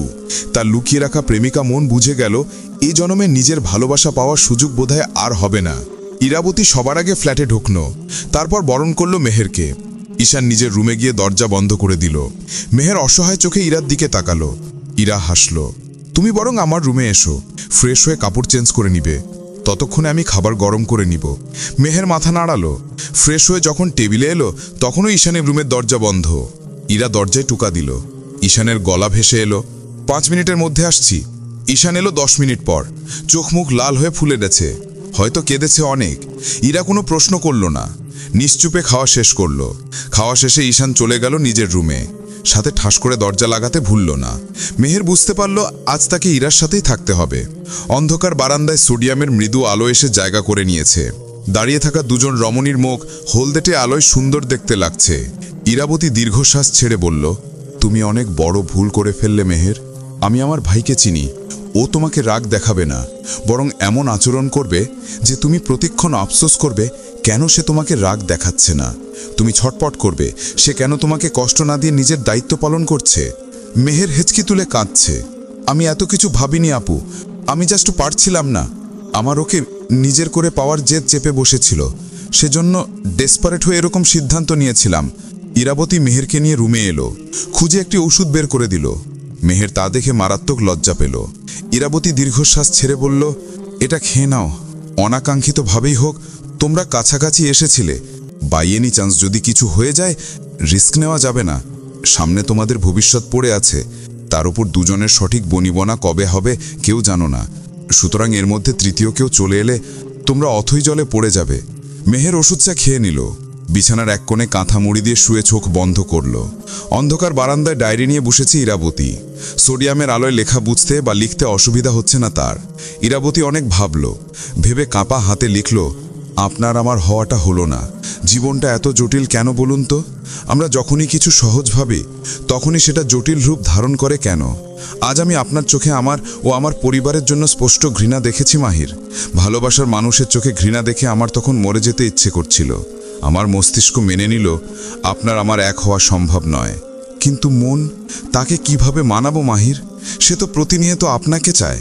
আমার একতরফা ভালোবাসা কালের গর্ভে হারিয়ে যাবে মাহির, সেটা ভাবলেই আমার কান্না পাচ্ছে। পৃথিবী জানে ইরাবতী কাঁদতে জানে না, অথচ রাতের আঁধারে কাঁদার জন্য আমি একটি বুক খুঁজি, যে বুকে আমি নির্দ্বিধায় কাঁদতে পারবো, যে বুকে মাথা রেখে বলে ফেলতে পারবো হাজারো মন খারাপের কথা, যে মানুষটাকে ইচ্ছে হলেই শুনিয়ে দিতে পারবো কেন আমার মন খারাপ হয় বারবার, কেন আমি গুমরে মরি বুকের ভিতর। জানেন মাহির, আমার এত ভালোবাসা আপনি কখনো জানবেন না, সেটা ভাবতেই আমার দম বন্ধ হয়ে যাচ্ছে। আপনি কি দারুণভাবে ঠকে গেলেন মাহির, ইরাবতীকে না পেয়ে ঠকে গেলেন, সাথে কি নিষ্ঠুরভাবে ইরাবতীর হৃদয়ে ভেঙে দিলেন, অথচ জানলেন না ইরাবতীর হৃদয় শুধু এবং শুধুমাত্র এক আপনার জন্যই ভাঙে, আবার জোড়া লাগে। পৃথিবীর নিষ্ঠুর নিয়মে আমি ফেসে গিয়ে আজ আপনাকে চিরতরে হারিয়ে ফেললাম। এই জন্য আমি পৃথিবীকে কখনো ক্ষমা করব না। ক্ষমা করব না আমার লুকোনো প্রেমিকা মনকে, যে এখনও আপনার দহনে পুড়ে নিঃশেষ হয়ে যাচ্ছে প্রতিনিয়ত। ভোরের আলো চোখে লাগতেই ঘুম ভেঙে গেল ইরাবতীর। বারান্দায় ঘুমিয়ে পড়েছিল সে। ফ্রেশ হয়ে রান্নাঘরের দিকে ছুটল, গিয়ে দেখল ঈশান ইতিমধ্যে রান্না কমপ্লিট করে ফেলেছে। ইরাকে দেখে সে স্বভাব সুলভ হাসল। তুমি টেবিলে বসে পড়ো, আমি সব কিছু নিয়ে আসছি। ঈশান ইরাকে কখনো তুই কখনো তুমি বলে, যেখানে যেটা আসে। ইরা চলে গেল। রুমে গিয়ে মেহেরকে ডেকে তুলল, তারপর দুজন মিলে একসাথে টেবিলে এসে বসল। ঈশান ততক্ষণে সব কিছু নিয়ে এসে নিজেও বসেছে। তিনজন খাওয়া শুরু করলো। খাওয়ার এক পর্যায়ে ঈশান বলল, আজ তুমি ওই বাড়িতে গিয়ে মেহেরের প্রয়োজনীয় সব কাগজপত্র নিয়ে আসতে পারবে আপা? মেহের চমকে তাকালো, মানুষটা এত শান্ত। ইরা মাথা নাড়িয়ে হ্যাঁ বলল। গ্রেট, তাহলে আজ মেহুর কলেজে যাওয়ার দরকার নেই, আগামীকাল থেকে না হয় যাবে। ইরাবতী সম্মতি জানালো। মেহের আর চোখে তার মানুষটাকে পরখ করতে লাগলো। ইরা আপার কথাই তবে সত্য, মানুষটা তার প্রতি কোনোরূপ রাগ বা অভিযোগ প্রকাশ করছে না, বরং নিজের দায়িত্ব পালন করতে চেষ্টা করছে। মেহের লম্বা একটা দীর্ঘশ্বাস ছাড়ল। খাওয়া শেষে ঈশান চলে গেল নিজের রুমে। ইরা মেহেরকে উঠিয়ে ঠেলে সেদিকে পাঠালো। নিজে সবকিছু গুছিয়ে রাখতে রান্নাঘরে চলে গেল। বিয়ের এক রাত পর মেহের নিজের স্বামীর রুমে প্রবেশ করল। ধীর পায়ে হেঁটে গিয়ে ঈশানের সামনে দাঁড়ালো। ঈশান তখন সেলফের পাশে দাঁড়িয়ে বই নেড়ে চেড়ে দেখছে। মেহেরকে দেখে শান্ত কণ্ঠে বলল, ও তুমি? গতকালের জন্য দুঃখিত, আমার উচিত হয়নি ওভাবে দরজা লাগিয়ে রাখা। আজ থেকে তুমি এ রুমেই থাকবে। যা আমার তা তোমারও, সুতরাং অস্বস্তি অনুভব করবে না। কোনো অসুবিধা হলে আমাকে বলবে, মন খারাপ হলেও আমাকেই বলবে, কোনো প্রয়োজন হলেও আমাকেই বলবে। আমি আমার দায়িত্ব পালন করতে সর্বোচ্চ চেষ্টা করব। মেহে ঠোঁট উল্টে কেঁদে ফেলল, আছড়ে পড়ল ঈশানের বুকে। ঈশান সরিয়ে দিল না, বরং নিজেও জড়িয়ে নিল। মেহেরের মাথায় হাত বুলিয়ে দিয়ে বলল, হুশ, কাঁদে না, পরিবারের জন্য মন খারাপ করবে না। তারা তোমার ওপর রাগ করে আছেন, কিন্তু সেটা সারা জীবন স্থায়ী হবে না। তারা ঠিকই তোমার সাথে কথা বলবেন। মেহেরের কান্নার বেগ বাড়ল। ঈশান চুলের ভাঁজে ঠোঁট বুলিয়ে নিল। মন খারাপ কেন মেহু? মেহের কাঁপতে লাগলো। ঈশান বিছানায় বসিয়ে দিয়ে চোখের পানি মুছে দিল, কিন্তু আবারও মেহেরের গাল ভিজতে লাগলো। ঈশান গোপনে দীর্ঘশ্বাস ত্যাগ করল। এভাবে কাঁদলে শরীর খারাপ করবে তোমার। মেহেরের প্রচণ্ড রাগ হলো, টেনে ধরল ঈশানের চুল। ঈশান হতবম্ব হয়ে নিজেকে ছাড়িয়ে নিল। মেহের নাক টেনে টেনে বলল, একদম ভালোবাসা দেখাতে আসবেন না, বাজে লক্ষ্য থাকার। আমি কি কিছু বুঝি না? ঈশানের শান্ত কণ্ঠ, কিসের কথা বলছো? তুমি রেগে যাচ্ছ কেন? তো রাখবো না? আপনি আমাকে মারছেন না কেন? ধমকাচ্ছেন না কেন? বকে দিচ্ছেন না কেন? কেন দিচ্ছেন না? ঈশান হাসলো। আমি কখনো আমার বউকে বকবো না, মারা তো দূরের কথা। কেন বকবেন না? তাকে ভালোবাসা যায়, বকা যায় না। মেহের ছলছল চোখে তাকালো, আহ্লাদি হয়ে ঠোঁট ফুলিয়ে কেঁদে ফেলল। ঈশান আলতো করে জড়িয়ে ধরল। তুমি শুধু শুধু কাঁদছো কেন? মেহেরের চিৎকার করে বলতে ইচ্ছে হলো, পাষাণ লোক কোথাকার আমার সাথে ভালো ব্যবহার করে আমাকে শাস্তি দিচ্ছে। বিয়ে করা বউয়ের হুটহাট কান্নাকাটির জন্য ঈশান বিরক্ত নয়। পরিবার ছেড়ে এসেছে, কাঁদতেই পারে। তার উচিত বুক পেতে দেওয়া, যাতে তার বউ মন ভরে কাঁদতে পারে। ঈশান তাই করল। মেহেরকে নিজের কোলে বসিয়ে বুকে চেপে ধরল, হেসে বলল, এবার তুমি কাঁদতে শুরু করো, আমি ঘড়ি দেখব। ঠিক কত ঘন্টা কাঁদলে তুমি জানতে হবে না। মেহেরের কান্না পালিয়ে গেল কোথাও। ঈশানের এত কাছে এসে তার শরীর কাঁপছে। লোকটা তার স্বামী, সেটা ভাবতেই তার বুকে মৃদু কম্পন অনুভব হচ্ছে। কিন্তু নিজের করা কাজের কথা মনে হলে গলা ধরে আসছে। কি হতো আরো অপেক্ষা করলে? মেহেরকে অবাক করে দিয়ে ঈশান ওষ্ঠে ডুবে গেল। ছেড়ে দেওয়ার পর মেহেরের ঠোঁট তীর তীর করে কাঁপতে লাগলো, চোখের কোণে দিয়ে জল গড়িয়ে পড়তে লাগলো। ঈশান অবাক হয়ে বলল, তোমার কি বেশি লেগেছে? মেহের ঈশানের থেকে দূরে সরে গেল। আপনি নয়, আমি নিজে যখন নিজেকে ক্ষমা করতে পারবো, তখনই আমাদের মধ্যে স্বাভাবিক স্বামী স্ত্রীর মতো সম্পর্ক হবে। তার আগে আমরা নামমাত্র সম্পর্ক বয়ে বেড়াবো। ঈশান কিছু বলল না, তাকিয়ে রইল। মেহের নিজের উপর রেগে দেয়ালে আঘাত করতে গিয়েও করল না। নিজেকে তার কীট মনে হচ্ছে। কি জঘন্য মেয়ে সে মরে যাচ্ছে না কেন? মেহের চোখ মুখ শক্ত করে বেরিয়ে গেল রুম থেকে। ঈশান শুধু দীর্ঘশ্বাস ত্যাগ করল। রেডি হয়ে বেরিয়ে যাওয়ার আগে ইরাবতীর রুমে উকি দিল। ইরাবতী তখন ওয়াশরুমে। এই ফাঁকে সে বারান্দায় গিয়ে দাঁড়ালো, যেখানে মেহের দাঁড়িয়ে আছে। পেছন থেকে জড়িয়ে ধরে বলল, ভার্সিটিতে যাচ্ছি, টিউশনি করিয়ে ফিরতে সন্ধ্যা হবে। তুমি ঠিকঠাক খেয়ে নিও। রান্না করা আছে, রাতের রান্না আমি এসেই করব। একা বাসায় বোরিং লাগতে পারে, সেজন্য মোবাইল রেখে যাচ্ছি রুমে। বইও আছে, যা ইচ্ছা হয় করো। মেহেরকে নিজের দিকে ঘুরিয়ে ঈশান কপালে ঠোঁট স্পর্শ করলো, তারপর প্রস্থান করলো ভার্সিটির উদ্দেশ্যে। এই সময়টুকু একটা টু শব্দও করেনি মেহের। দাঁতে বাত চেপে সহ্য করেছে। নিজেকে আরও ঘৃণ্য মনে হচ্ছে তার। এটা কীরকম শাস্তি, কীরকম রাগ প্রকাশের ধরন ঈশানের। চিল্লিয়ে চড়থাপ্পড় মেরে দিতে পারত, মেহের একদমই বাধা দিত না। এমন ভালোবাসা তো মেহের চেয়েছিল এতদিন, আজ তবে সেগুলো নিতে কষ্ট হচ্ছে কেন? মেহেরের ঠোঁট কেঁপে উঠল, ফুপিয়ে উঠল নিঃশব্দে। তাকে কি তবে সারা জীবন এভাবে নিজের ভিতর গুমড়ে মরতে হবে? বাসা থেকে বের হয়ে ইরাবতী আগে খান বাড়িতে গেল। তাকে দেখে কেউ খুশি হবে সেটা সে জানে, কিন্তু তবুও ছুটে আসতে হলো। নাতাশা ইরার জন্য নাস্তা নিয়ে এলো। ইরা হেসে বলল, আমি বেশিক্ষণ বসবো না আপু, হসপিটালে যেতে হবে, সেজন্য ভাবলাম যাওয়ার আগে মেহেরের সব প্রয়োজনীয় জিনিস নিয়ে যাই। তুমি বসে নাস্তা করো, আমি সব প্রয়োজনীয় জিনিস প্যাক করে এনে দিচ্ছি। ইরা মাথা নাড়ালো। নাতাশা চলে যেতে সিঁড়ি বেনে নামলেন মমতা খান। সোফায় বসে ইরাবতীর সাথে চোখাচোখি হতেই হাসলেন। এই বাড়ি সবাই এত হাস্যোজ্জ্বল যে ইরাবতীর দেখতেও ভালো লাগে। মমতা খান চোখের চশমা ঠিক করে বললেন, বাবা ভাইয়ের মাথা গরম, সেজন্য গতকাল অনেক কিছু বলেছে। আমি তো পেটে ধরেছি। মা হয়ে কিভাবে রাগ করে থাকি বলো তো ইরা? ও কেমন আছে এখন? আজ প্রথমবার খানবাড়িতে সকালে উঠে কেউ চিৎকার চেঁচামেচি করে বাড়ি মাথায় তুলেনি। এটা খাবো না, ওটা খাবো না বলে বায়না ধরেনি। তোমার অ্যাঙ্কের কেবিলে বসে নাস্তা না করে উঠে অফিসে চলে গেছেন। কিসের জন্য জানো? তার পাশে তার মেয়ে বসেনি বলে। এত আদর দিয়ে একমাত্র মেয়েকে মানুষ করেছেন। ভাইয়েরাও চোখের মনিও। বাড়িটা কেমন জানি নিস্তব্ধ হয়ে গেছে। সবার মধ্যেই গুমট ভাব। আমার বাড়ির প্রাণকে তোমার ঘরে নিয়ে গেছো। কেমন আছে আমাদের প্রাণ? ইরা মমতা খানের হাত ধরল। আপনাদের মতো হয়তো এত বড় বাড়ি নেই আন্টি, কিন্তু আমি ওর কোনো অযত্ন হতে দেব না। আমিও আমার ভাই সাধ্যমতো চেষ্টা করব ওকে ভালো রাখার। আপনি চাইলে ওকে দেখতে যেতে পারেন, কয়েকদিনের জন্য বেড়াতেও নিয়ে আসতে পারেন। ও তো এখনো ছোট, কি না কি সিদ্ধান্ত নিয়েছে আবেগের বশে। আমাদের বড়দের কি রাগ করলে চলবে বলুন? বাচ্চারা ভুল করলে আমাদের শুধরে দিতে হবে। এটা তো আমাদের দায়িত্ব। সিঁড়িতে দাঁড়িয়ে সব শুনল মাহির। এগিয়ে এসে বলল, আপনার লোক লাড়া জ্ঞান আপনার কাছেই রাখুন। ও এতটাও ছোট নয়। কোনটাতে পরিবারের মান সম্মান নষ্ট হবে সেটাও ভালো করেই বোঝে। দোষটা আমাদেরই। আদরে বাদর বানিয়েছি তো, তার প্রতিদান সেজন্য এইভাবে দিল। ইরাবতী কিছু বলতে পারল না। এই মানুষটার সামনে তার সব কিছু থেমে যায়। নাতাশা বড় এটি ট্রলি ব্যাগ এনে রাখলো। সব কিছু দিয়েছি। ইরা উঠে দাঁড়ালো। তার মনে হলো যাওয়ার আগে কিছু একটা মাহিরকে বলা উচিত। ট্রলি হাতে নিয়ে এসে মাহিরের সামনে গিয়ে দাঁড়ালো। ঠোঁটে হাসি টেনে বলল, বাদর হোক আর যাই হোক, মানুষটা তো আপনাদেরই। নিজের মানুষদের উপর রাগ ধরে রাখতে হয় না। ছোট্ট একটি জীবন, কে কবে মারা যাব তার কোনো ঠিক নেই। আজ আপনি কথা বলছেন না, ধরুন কাল ভালো মন্দ কিছু একটা হয়ে গেল, তখন আপনি সারা জীবন আফসোস করবেন যে কেন কথা বললেন না। তারপর মমতা খান থেকে বিদায় নিল। আমি আসছি আন্টি। মমতা খান গভীর মমতা নিয়ে তাকালেন। নাতাশা জড়িয়ে ধরে বলল, আবার এসো। মেহেরকে বলো ওর প্রিয় লেখকদের কিছু বইও দিয়েছি। যদি আরও লাগে তাহলে ওর ভাইয়াকে দিয়ে সব বই পাঠিয়ে দিব। আর মাহাদি তার পুপুকে মিস করে। ইরা আর চোখে মাহিরের দিকে তাকিয়ে প্রস্থান করল। মাহির সেই দিকে তাকিয়ে রইল দীর্ঘক্ষণ।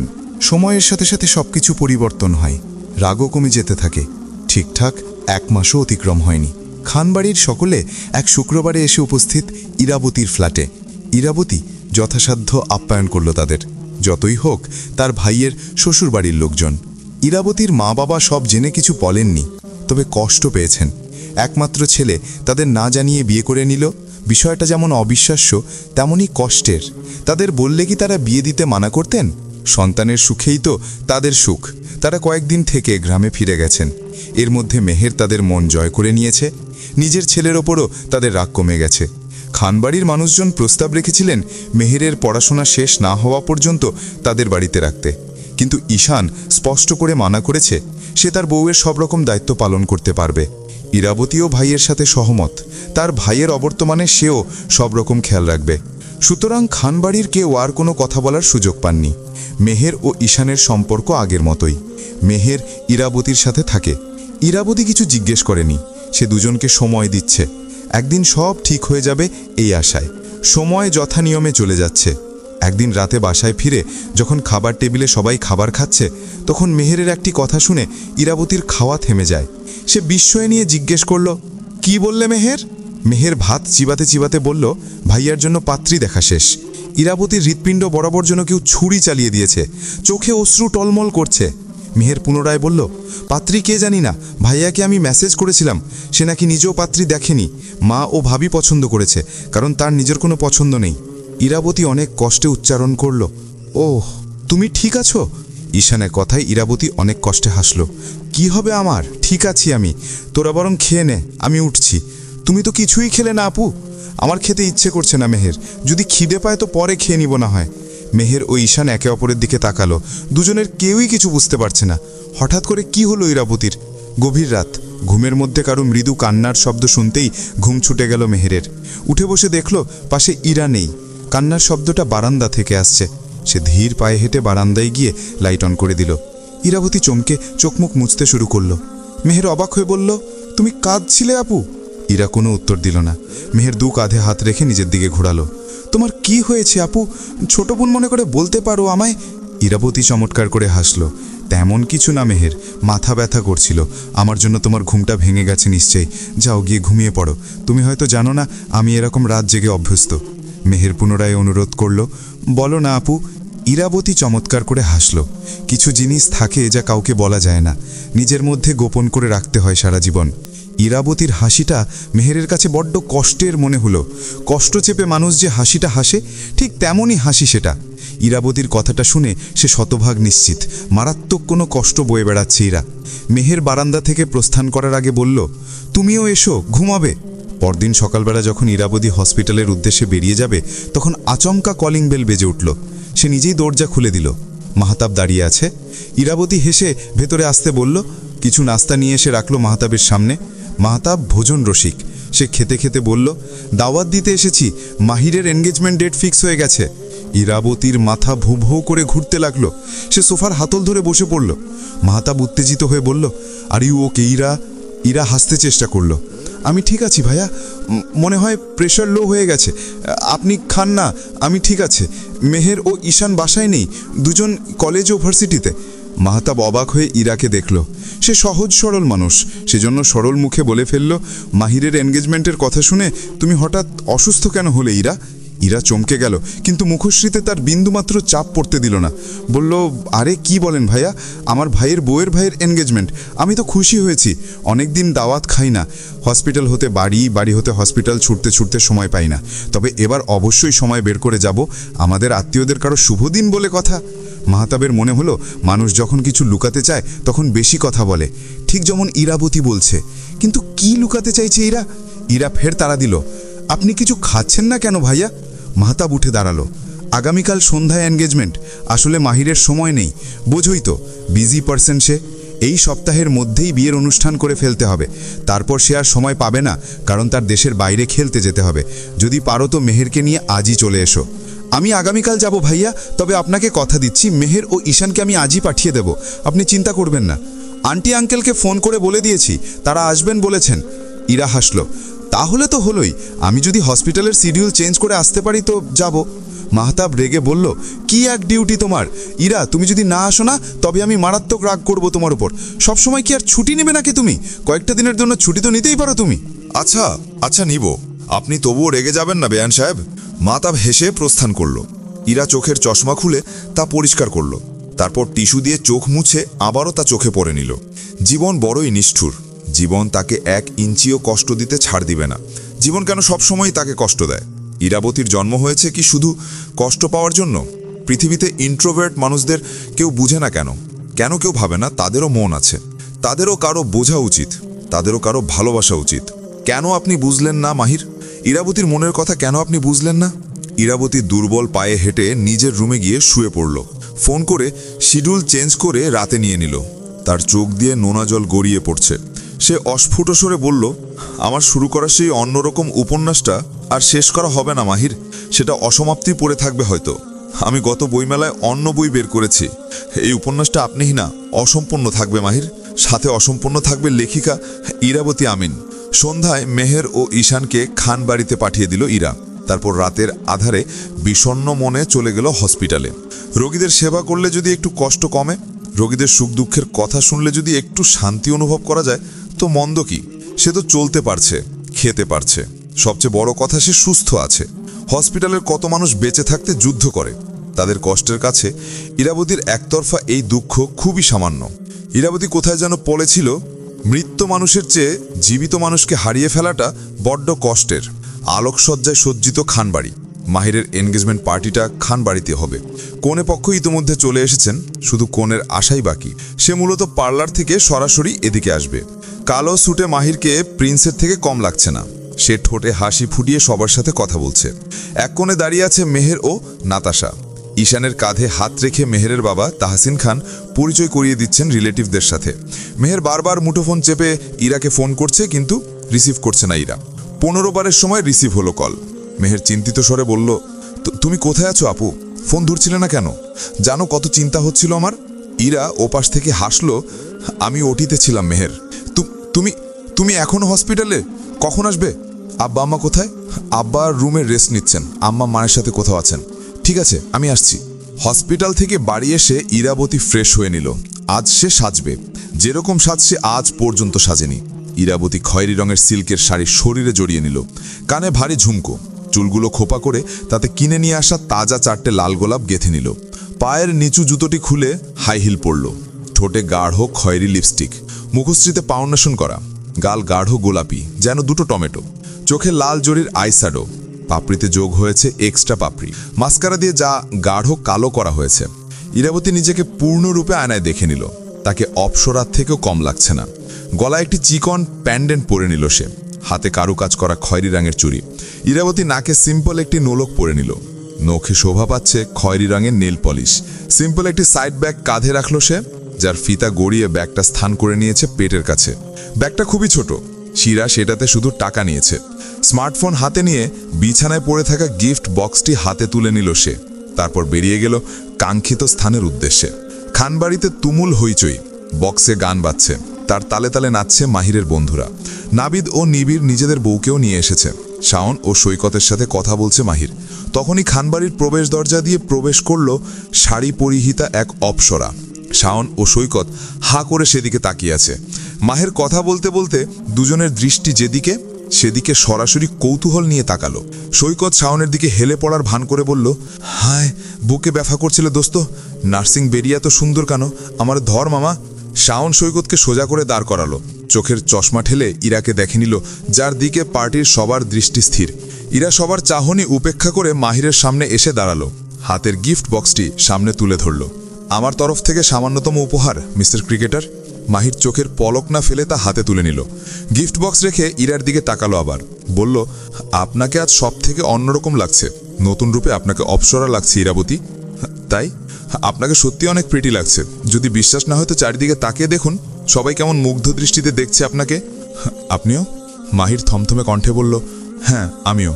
ইরা কিছু বলবে তখনই দুটো মহিলা এসে দাঁড়ালেন।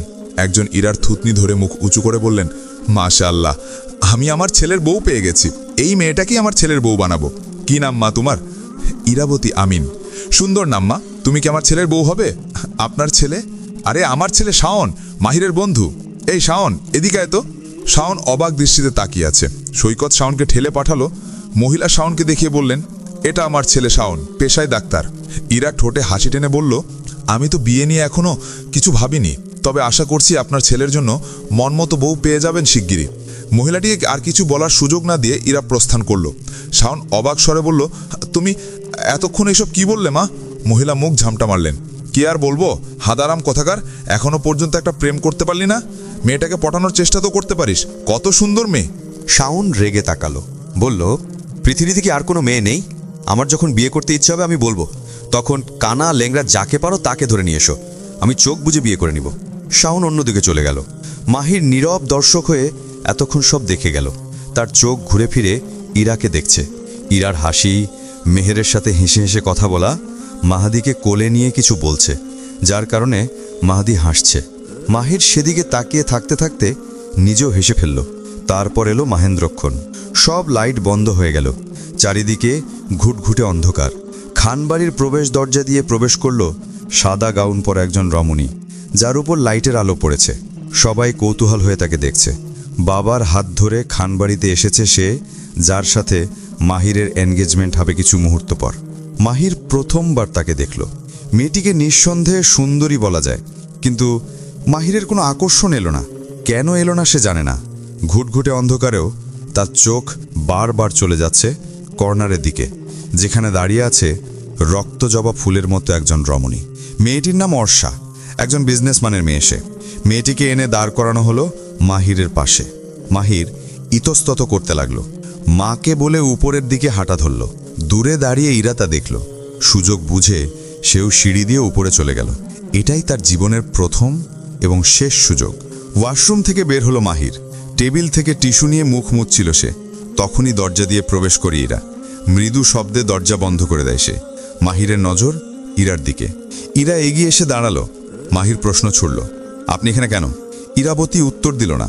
চোখ ছলছল করে উঠল তার। দাঁত দিয়ে চেপে ধরল লিপস্টিকে ঢাকা ঠোঁট। মাহির অবাক হলো। কিছু জিজ্ঞেস করেছি ইরা? ইরাবতীর কপল বেয়ে গড়িয়ে পড়ছে অশ্রুকণা। মাহির এবার উত্তেজিত হয়ে বলল, কি হয়েছে না বলে বুঝবো কিভাবে? আপনি কাঁদছেন কেন ইরা? ইরা আছড়ে পড়ল মাহিরের বুকে।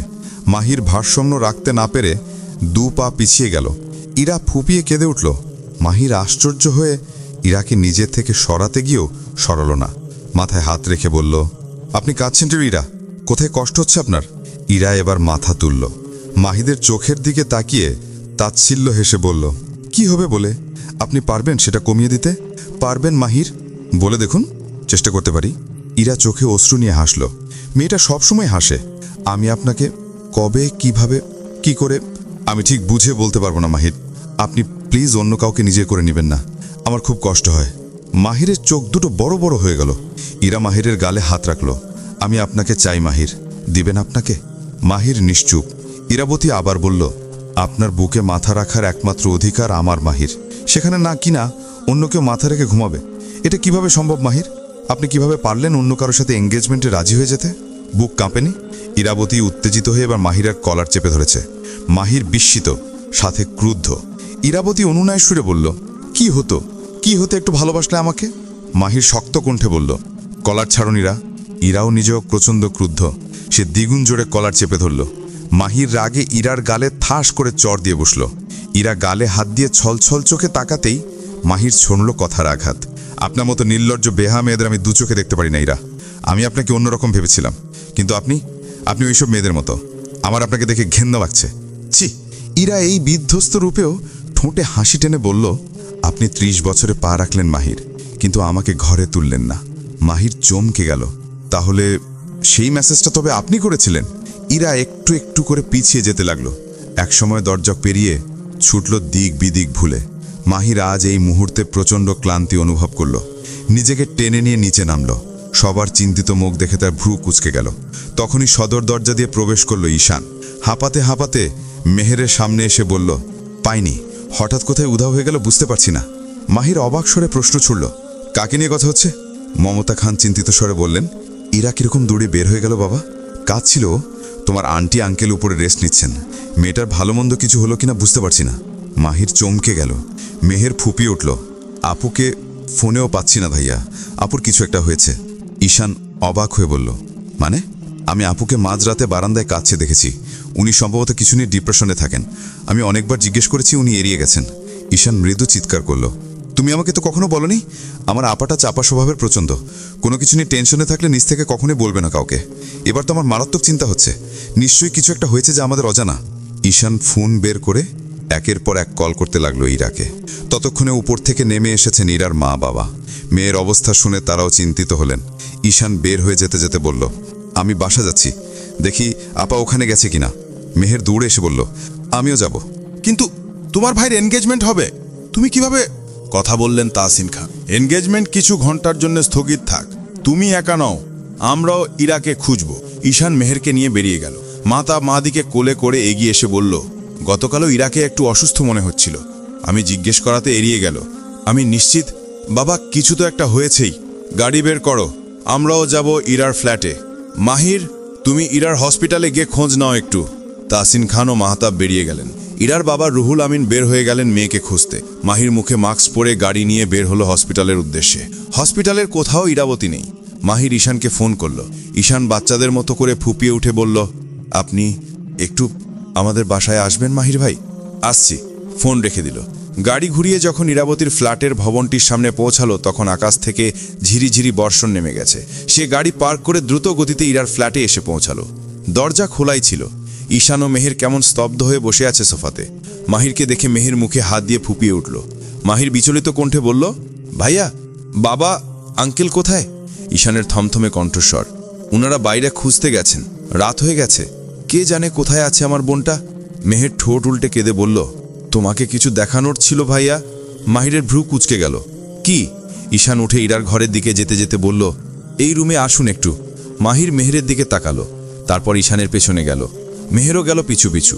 ঈশানীকে ডায়েরি এগিয়ে দিল মাহিরের দিকে। বলল, আপা তার মনের গোপন কথা ডায়েরিতে লিখে রাখে, সেজন্য আমি ডায়েরি চেক করেছিলাম। আপনি যদি একটু পড়েন তো ভালো হয়। কি আছে এতে? মেহের উত্তেজিত হলো। তুমি নিজেই দেখে নাও ভাইয়া। মাহির ডায়েরি খুলে বিছানায় বসল।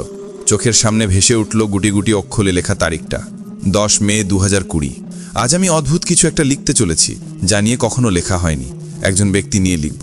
গতকাল মধ্যরাতে আমার বেডরুমের ব্যালকনি দিয়ে প্রবেশ করেছিলেন একজন ছায়ামানব। কারণ নিঃশ্বাস নিজের মুখের ওপর অনুভব করে আমি যখন চোখ মেলে তাকাই তখন চমকে যাইনি। তবে মনে মনে ভেবেছিলাম, এরকম একজন মানুষ আমার বেডরুমে কিভাবে? মাহির খান, এ সময়ের স্বনামধন্য একজন ক্রিকেটার, একজন সেলিব্রিটি কিনা আমার রুমে?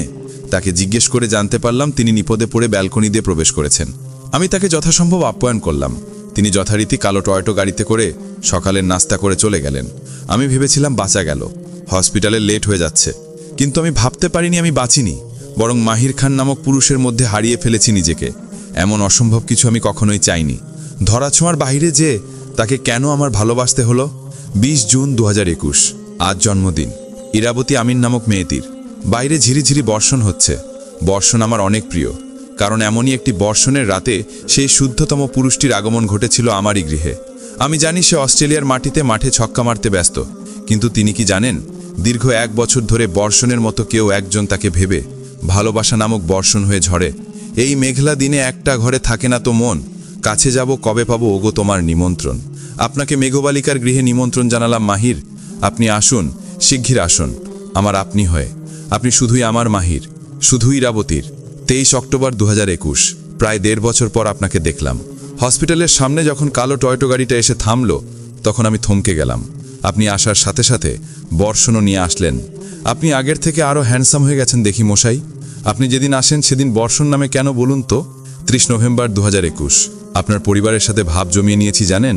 মেহেরের সাথে আমার টুকটাক কথা হয়, সেই বদৌলতে আজ আপনাকে দেখার জন্য মেহেরের সাথে দেখা করতে যাচ্ছি। আমি জানি আজ আপনি দেশে ফিরেছেন সকালে। আমাকে কি আপনি ধান্দাবাজ মনে হচ্ছে? মনে করলে মনে করতে পারেন, আমি কিছু মনে করব না। 30 নভেম্বর 2021, রাত। আপনাকে দেখতে পারলাম না ভালো করে। মন খারাপ করে যখন বেরিয়ে যাচ্ছিলাম, তখন আপনাকে বাগানের কাছে ব্যালকনিতে দেখি। আপনি হাত নাড়ালেন, ব্যাস অতটুকুই। মন ভরেনি। আপনাকে একদিন সামনে বসিয়ে মন ভরে দেখব ক্রিকেটার। তারপর রয়েছে মাহিরকে নিয়ে আরও নানান কথা, কত আবেগ, কত অনুভূতি। মাহির ডায়েরির প্রতিটি কথায় হারিয়ে যাচ্ছিল। একটা মেয়ে তাকে এত ভালোবাসে, তার বিশ্বাস করতেও কষ্ট হচ্ছে। মাহির পড়তে পড়তে পৃষ্ঠার পর পৃষ্ঠা উল্টে গেল। 1 জানুয়ারি 2022, আজ আপনার জন্মদিন। 29তম জন্মদিনের শুভেচ্ছা আপনাকে। মেঘবালিকার পুরুষ। আর 30তম জন্মদিন আসার আগে আমাকে আপনার করে নিন। পাতার পর পাতা উল্টালো। একটি পৃষ্ঠায় এসে মাহির স্থির হয়ে গেল। 10 মার্চ 2023, আপনার আমার হওয়াটা হলো না। জীবনটা এত জটিল কেন বলুন তো? আমরা যখনই কিছু সহজ ভাবি, তখনই সেটা জটিল রূপ ধারণ করে কেন? আজ আমি আপনার চোখে আমার ও আমার পরিবারের জন্য স্পষ্ট ঘৃণা দেখেছি। মাহির, ভালোবাসার চোখে ঘৃণা দেখে আমার তখন মরে যেতে ইচ্ছা করছিল। আমার মস্তিষ্ক মেনে নিল আপনার আমার এক হওয়া সম্ভব নয়, কিন্তু মন, তাকে কিভাবে মানাবো মাহির? সে তো প্রতিনিয়ত আপনাকে চায়। আমার একতরফা ভালোবাসা কালের গর্ভে হারিয়ে যাবে মাহির, সেটা ভাবলেই আমার কান্না পাচ্ছে। পৃথিবী জানে ইরাবতী কাঁদতে জানে না, অথচ রাতের আধারে কাঁদার জন্যে আমি একটি বুক খুঁজি, যে বুকে আমি নির্দ্বিধায় কেঁদে ফেলতে পারবো হাজারো মন খারাপের কথা। যে মানুষটাকে ইচ্ছে হলেই শুনিয়ে দিতে পারবো কেন আমার মন খারাপ হয় বারবার, কেন আমি গুমড়ে মরি বুকের ভিতর। জানেন মাহির, আমার এত ভালোবাসা আপনি কখনো জানবেন না, সেটা ভাবতেই আমার দম বন্ধ হয়ে যাচ্ছে। আপনি কি দারুণভাবে ঠকে গেলেন মাহির। ইরাবতীকে না পেয়ে ঠকে গেলেন, সাথে কি নিষ্ঠুরভাবে ইরাবতীর হৃদয় ভেঙে দিলেন। অথচ জানলেন না, ইরাবতীর হৃদয় শুধু এবং শুধুমাত্র এক আপনার জন্যই ভাঙে, আবার জোড়া লাগে। পৃথিবীর নিষ্ঠুর নিয়মে আমি ফেসে গিয়ে আজ আপনাকে চিরতরে হারিয়ে ফেললাম। এই জন্য আমি পৃথিবীকে কখনো ক্ষমা করব না। ক্ষমা করব না আমার লুকোনো প্রেমিকা মনকে, যে এখনও আপনার দহনে পুড়ে নিঃশেষ হয়ে যাচ্ছে প্রতিনিয়ত। 17 এপ্রিল 2023, আমার দুম বন্ধ হয়ে যাচ্ছে মাহির। আপনার সাথে অন্য কাউকে আমি কিভাবে মেনে নেব? পৃথিবী এত নিষ্ঠুর কেন মাহির? আপনি এত নিষ্ঠুর কেন? 18 এপ্রিল 2023, একটু আগে মাতাব ভাই এসে আপনার এনগেজমেন্টের দাবাত দিয়ে গেলেন। আমি মারা যাচ্ছি মাহির, শেষ হয়ে যাচ্ছি। বিধাতাই কোন পরীক্ষায় ফেললেন আমায়? মেঘবালিকার পুরুষ আর মেঘবালিকার রইবে না। 19 এপ্রিল 2023, আপনি 30 বছরে পা রাখলেন মাহির, কিন্তু আমায় ঘরে তুললেন না। বরং আজ জড়িয়ে যাবেন অন্য কারো সাথে। আপনার পরানো আংটি অন্য কারো আঙ্গুলে ঝলমল করবে। আপনি অন্য কারো দিকে মুগ্ধ দৃষ্টিতে তাকাবেন। আমার এই দীর্ঘ অপেক্ষার কথা আপনি কখনো জানবেন না। পৃথিবী জানল না ক্রিকেটার মাহির খানকে দীর্ঘ 3.5 বছর ধরে একতরফা ভালোবেসে ভেতরে ভেতরে গুমড়ে মরছে ইরাবতী নামক দুঃখিনী। তারপর আর লেখা হয়নি। শেষ তারিখটা আজকের। মাহি নেড়ে চেড়ে দেখল, খসে পড়ল কিছু একটা। সেটা হাতে নিয়ে দেখল সে, তার একটি ছবি, যেটা শেষ পৃষ্ঠাতে রাখা ছিল। মাহির শেষ পৃষ্ঠাতে গেল। সেখানে প্রগাঢ় প্রেম নিয়ে লেখা, আপনি শুধুই আমার মাহির, মেঘবালিকার পুরুষ আপনি। আপনার আমার বাস্তবে প্রেম হয়নি, কিন্তু কল্পনায় আমি আপনার সাথে প্রেম করছি। পৃথিবীর সব প্রেমকে হার মানায় যে প্রেম, আপনার সাথেও আমার ঠিক তেমনই প্রেম চলছে এখন। আমি দেখছি আপনি হাসছেন, মাঝে মধ্যে হাত দিয়ে সরিয়ে দিচ্ছেন আমার সামনে আসা কিছু চুল। কথার ছলে কি অসম্ভব ভালোবাসা নিয়ে ঠোঁট কুলিয়ে দিচ্ছেন কপালে। মাহির দুহাতে মুখ ঢেকে দীর্ঘশ্বাস ছাড়ল। মেহের ফুপিয়ে ডাকল, ভাইয়া। মাহির উঠে দাঁড়ালো। তাকে যেভাবে হোক খুঁজে বের করতে হবে। আমি যাচ্ছি, কোনো খোঁজ পেলে জানাস। মাহির প্রস্থান করল। বাহিরে তখন তুমুল বর্ষণ। মেহের ও ঈশান একে অপরের দিকে তাকালো। মেহের চোখ দিয়ে আশ্বাস দিল, চিন্তা করো না। কিন্তু চিন্তা কি কমে? সবার সাথে সাথে ইরাবতীর জন্য চিন্তা নামল ক্রিকেটারের মনেও। রাত 9টা, চারিদিকে ঘুটঘুটে অন্ধকার। বাহিরে তুমুল বর্ষণ। বাতাসের সাথে পাল্লা দিয়ে নিস্তব্ধ রাস্তা দিয়ে এগিয়ে চলেছে একটি কালো টয়টো কার। বৃষ্টির ঝাপটায় বাহিরের সবকিছু অস্পষ্ট। মাহির তবুও জলজল করে চোখে কাউকে খুঁজতে চেষ্টা করছে। রাস্তার মোড় ঘুরল। অন্ধকার রাস্তায় চোখ পড়তেই দোকানের একটি সিঁড়িতে সোডিয়ামের আলোয় কাউকে বসে থাকতে দেখল। মাথা সম্ভবত নিচু করা। শাড়ির রং দেখে মাহির নিশ্চিত হয়ে গেল নারীটিকে। হাঁটুতে মুখ গুজে কাঁদতে ব্যস্ত ইরা। দিন দুনিয়া খেয়াল নেই তার। তন্মধ্যে তার সামনে এসে দাঁড়ালো দুটো পা। ইরাবতী শব্দ পেয়ে চমকে মুখ তুলে তাকালো।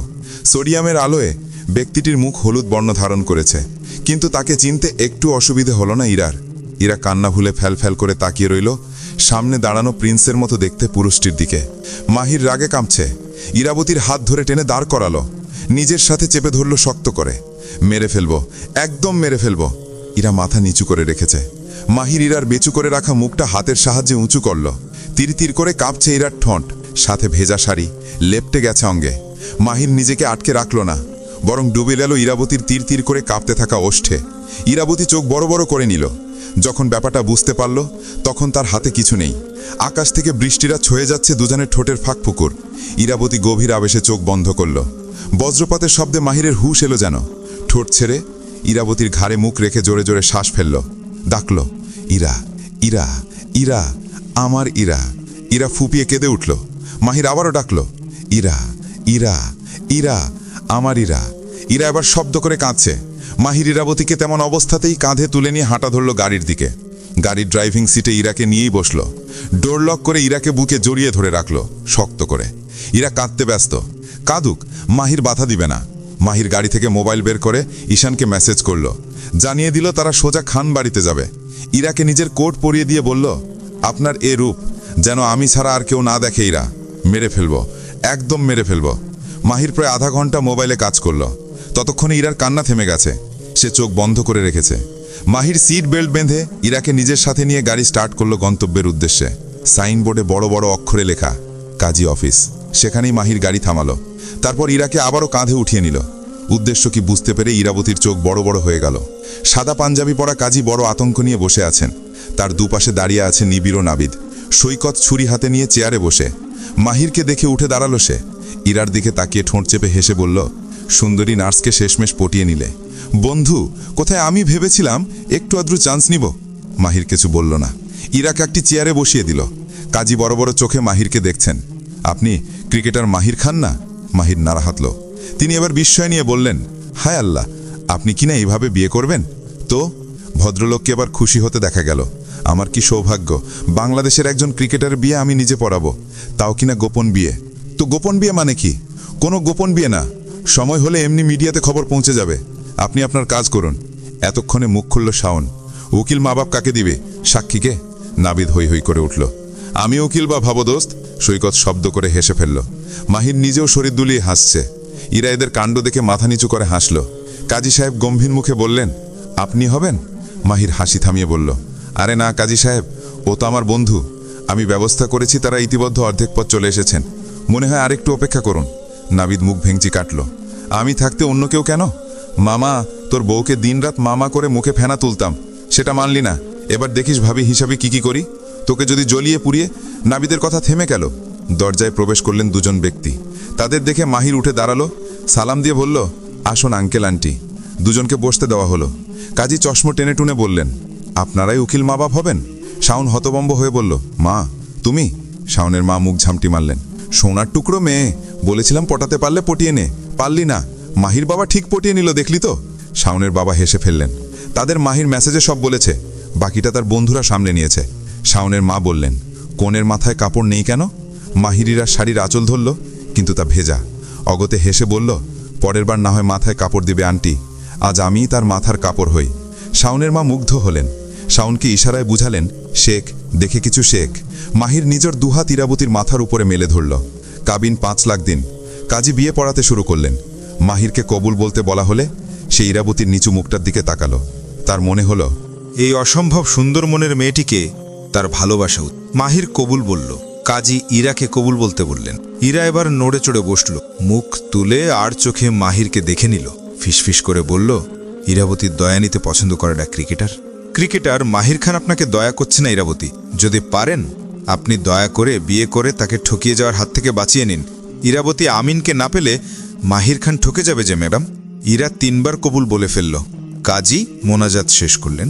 শাওনের মা দুজনের হাত এক করে দিলেন। সুখী হও বাবা। ইরাবতীর সব স্বপ্ন মনে হলো। তলপেটে মোচড় দিয়ে উঠল হঠাৎ। চিনচিনে ব্যথায় ঠোঁট কামড়ে ধরল সে। কাজী অফিস থেকে বেরিয়ে সবাই গাড়িতে উঠল। শাওন, সৈকত, নাবিদ ও নিবিড় নিজেদের গাড়িতে চলে গেল আগে আগে। শাওনের মা বাবাও চলে গেলেন। মাহিরের হাতের ভাঁজে তখনও ইরাবতীর হাত। মাহির ইরাকে আবারও কাঁধে তুলে নিয়ে হাঁটা ধরল গাড়ির দিকে। মাহিরের উপর চেপে বসে আছে ইরা। মাহির কিছুটা নির্জনে এসে গাড়ি থামালো। ইরাকে খেয়াল করেছে সে। বলল, কোনো সমস্যা হচ্ছে? ইরার ঠোঁট কামড়ে ব্যথা সহ্য করছে। মাহির ব্যস্ত হলো। না বললে বুঝবো কিভাবে বউ? মনে হয় মেয়েলি প্রবলেম হয়ে গেছে। মাহির চিন্তিত স্বরে বলল, পেটে ব্যথা করছে তোমার? বলনি কেন এতক্ষণ? মাহির ইরার উন্মুক্ত পেটে হাত রাখল। এরা লজ্জিত হলো। মনে হচ্ছে আপনার প্যান্টটা নষ্ট হয়ে গেছে। মাহির চোখে চোখ রাখল, কানে চোল গুজি দিয়ে বলল, হয়ে যাক। এরা কিছু বলল না, ঠোঁট কামড়ে বসে রইল। মাহির বুঝল ইরা ব্যথায় ভিতরে ভিতরে কাতরাচ্ছে। সে গাড়ি ড্রাইভ করা শুরু করল। থামালো ইরার হসপিটালের সামনে। হসপিটালের সামনের ফার্মেসিগুলো অনেক রাত পর্যন্ত খোলা থাকে। কোনটা আনবো? জয়া, কোনো ওষুধ খাও? ইরা ওষুধের নাম বলে দিল। মাহির ইরাকে সিটে বসিয়ে ডোর লক করে বেরিয়ে গেল। ইরা কাঁচ নামিয়ে ডেকে বলতে চাইল, মাস্ক পরে যান, কিন্তু ততক্ষণে মাহির চলে গেছে। ফার্মেসিতে গিয়ে মাহির তাড়াহুড়া করে বলল, এক প্যাকেট জয়া দিন। ভদ্রলোকের মুখের হাঁটা ভয়াবহ রকমের বড় হলো। মাহির তৎক্ষণাৎ বুঝতে পারল সে মাস্ক পরেনি। কিছুটা এতস্তুত করে বলল, 1 ঘন্টা আগেই বিয়ে করেছি, বউ গাড়িতে বসে আছে। আপনি যদি জলদি করে আমাকে প্রয়োজনীয় জিনিসগুলো দেন তাহলে আমি জলদি ফেরত যেতে পারি। ভদ্রলোক খাতা ও কলম এগিয়ে দিলেন। একটা অটোগ্রাফ? অলরাউন্ডার। মাহির তড়িৎ গতিতে অটোগ্রাফ দিল। ভদ্রলোক তাতেও থামলেন না, একটা সেলফি তুলে নিলেন। তারপর মাহিরকে প্রয়োজনীয় ঔষধ ও জয়ার প্যাকেট প্যাক করে দিলেন। মাহির টাকা দিতে চাইলে তিনি নিলেন না, বরং বললেন, আপনাকে একটু জড়িয়ে ধরতে পারবো তার বিনিময়ে। মাহির নিজেই এগিয়ে গিয়ে জড়িয়ে ধরল। তারপর বৃষ্টি মাথায় করে দৌড় দিল অন্ধকার রাস্তার দিকে। গাড়িতে উঠে বসে ডোর আবারও লক করল, ইরার দিকে সব এগিয়ে দিয়ে। গাড়ির বক্স থেকে বের করলো টি শার্ট ট্রাউজার। সেগুলো ইরার দিকে এগিয়ে ধরল। কাপড় চেঞ্জ করো আগে, পেছনে চলে যাও। ইরা ইতস্তত করল। মাহির বুঝতে পেরে বলল, আমি টাকা বোনা পেছনে। ইরা কাপড় আর জয়ার প্যাকেট নিয়ে পেছনে চলে গেল। মাহির সামনের দিকে শক্ত হয়ে তাকিয়ে রইল। তার নির্লজ্জ মন বারবার চাইছে পেছনে তাকাতে। মাহিরের হঠাৎ লুকিং গ্লাসে চোখ পড়ল। গলা শুকিয়ে গেল তার। ঢোক গিলে নিজেকে ঠিকঠাক রাখতে চেষ্টা করল। ইরা সামনে এসে বসল। মাহির ইরাতে দেখে বলল, তোমাকে বড্ড আবেদনময়ী লাগছে ইরা। ইরার কান দিয়ে গরম ধোঁয়া বের হতে লাগলো।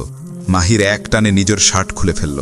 ইরা চমকে যেতে দেখে হেসে বলল, ভেজা কাপড় শরীরে রাখতে ইচ্ছে করছিল না, এভাবেই ড্রাইভিং করব। ইরা ওষুধ খেয়ে নিল। চোখ তুলে নির্লজ্জের মতো মাহিরকে দেখতে লাগলো। মাহির গাড়ি থামিয়ে ইরাকে নিজের উপর বসিয়ে সিট বেল্ট বাঁধল। বলল, তোমাকে এইভাবে রেখে ড্রাইভিং করতে ভালো লাগে। ইরা ঘোড়ার মধ্যেই ছিল যেন। এতক্ষণে খেয়াল করল মাহির তাকে বিয়ের পর থেকেই তুমি বলে ডাকছে। ইরার ভাবনার মাঝে তার কপালে ছুঁয়ে গেল একটি উত্তপ্ত ঠোক। ঠোঁটের মালিক যেন বুঝিয়ে দিল, ইরা, ইরা, ইরা, আমার ইরা, শুধুই আমার। রাত 12টা। খানবাড়ির গেট দিয়ে প্রবেশ করল মাহিরের কালো টয়টা গাড়ি। গাড়ি পার্ক করে মাহির নিজের ভেজা শার্ট পরে নিল। ইরাবতীর গায়ে কোট পরিয়ে দিয়ে কাঁধে তুলে নিল। গট গট পায়ে প্রবেশ করল খানবাড়িতে। খানবাড়ির সবাই নীরব। তারা ইতিমধ্যে জেনে বসে আছেন তাদের গুণধর ছেলে বিয়ে করে নিয়েছে। মাহির ও ইরাবতীর দিকে তাকিয়ে আছেন সবাই। ইরা ঘুমে বিভোর। ঔষধের ইফেক্টে ঘুমিয়ে পড়েছে সে। মাহির সোজা সিঁড়ি দিয়ে নিজের রুমে গেল। ইরাকে ঠিকঠাক করে শুয়ে দিয়ে কপালে দীর্ঘ চুম্বন করল। তারপর ফ্রেশ হতে চলে গেল ওয়াশরুমে। ফ্রেশ হয়ে কাপড় চেঞ্জ করে মাহির দরজা দিয়ে বেরিয়ে সোজা নিচে চলে গেল। টেবিলে বসে বলল, মা, খাবার দাও।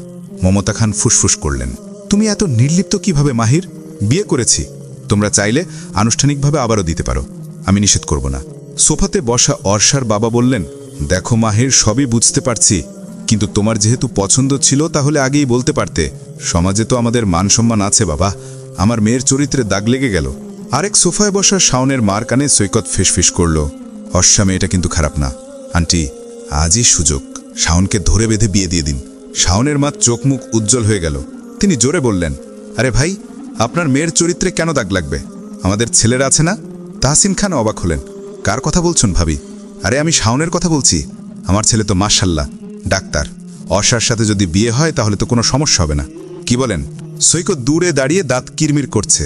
আন্টি ঠিকই বলেছেন আঙ্কেল, আমাদের শাওনের মতো ছেলে তো লাখে একটা। অর্ষার বাবা চিন্তিত স্বরে বললেন, আমাকে একটু ভাবতে সময় দিন। সিঙ্গেল সোফায় বসে থাকা অর্ষা মনে মনে বিরক্ত হলো।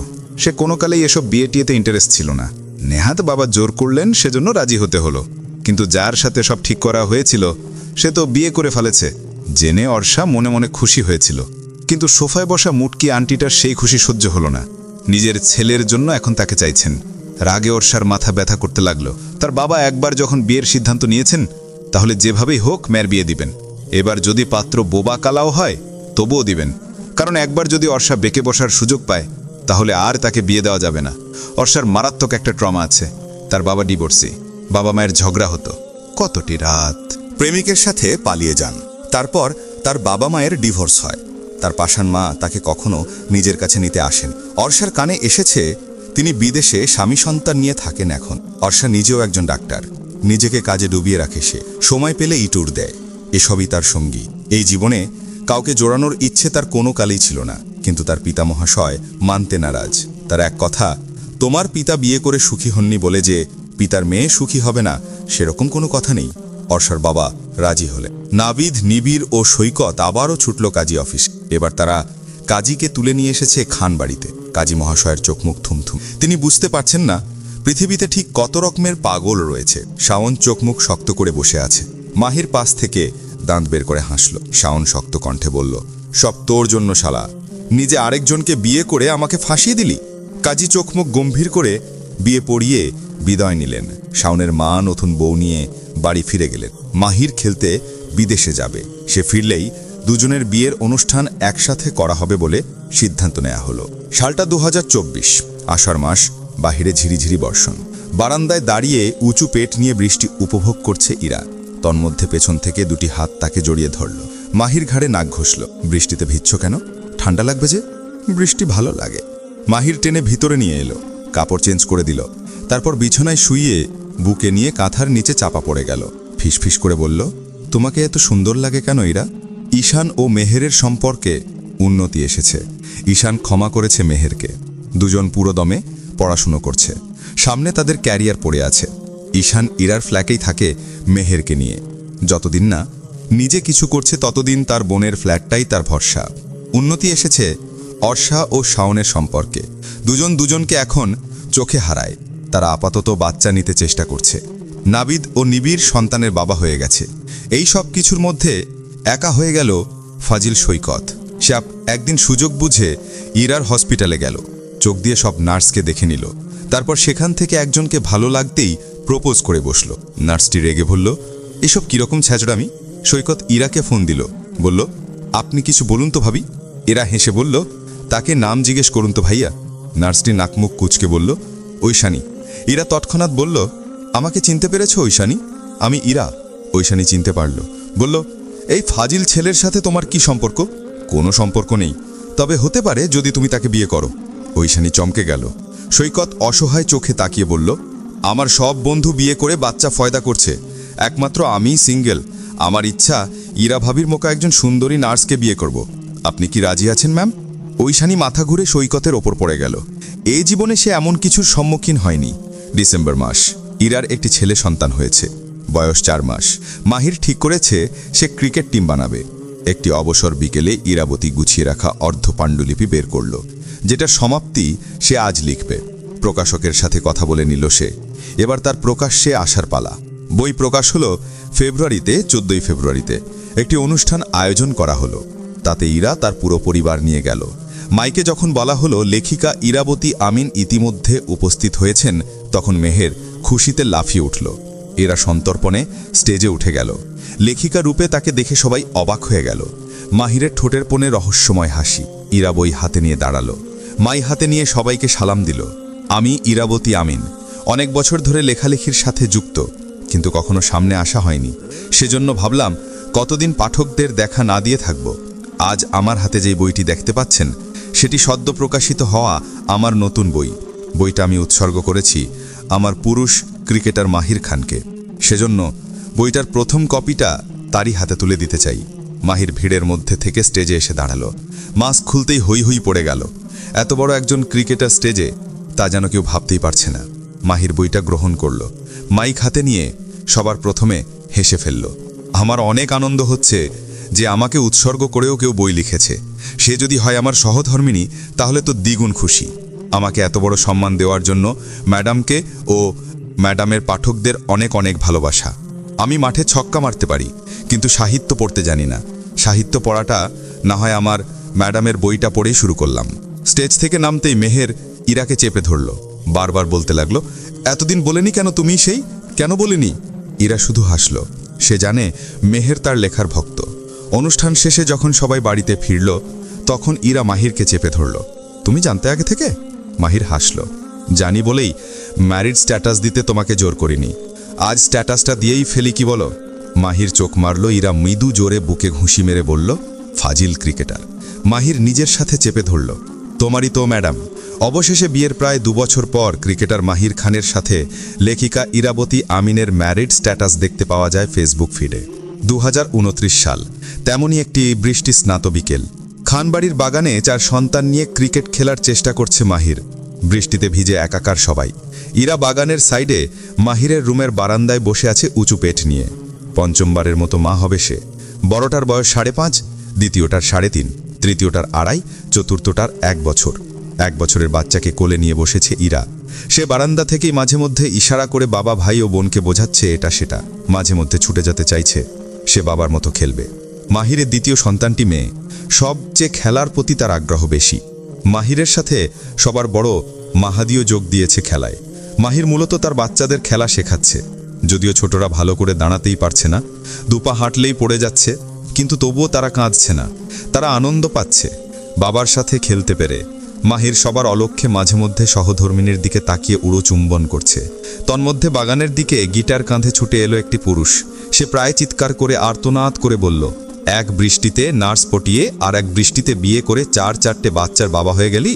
বন্ধু, প্রত্যেক সিজনে ও দেশে এদেশে হানিমুনে যাও, 4টে আছে আর একটা আসবে আসবে ভাব। এদিকে আমি সুন্দরী নার্সকে পটিয়ে বিয়ে করে সবেমাত্র একটা বাচ্চার বাবা হতে চলেছি। এ কেমন অবিচার বন্ধু?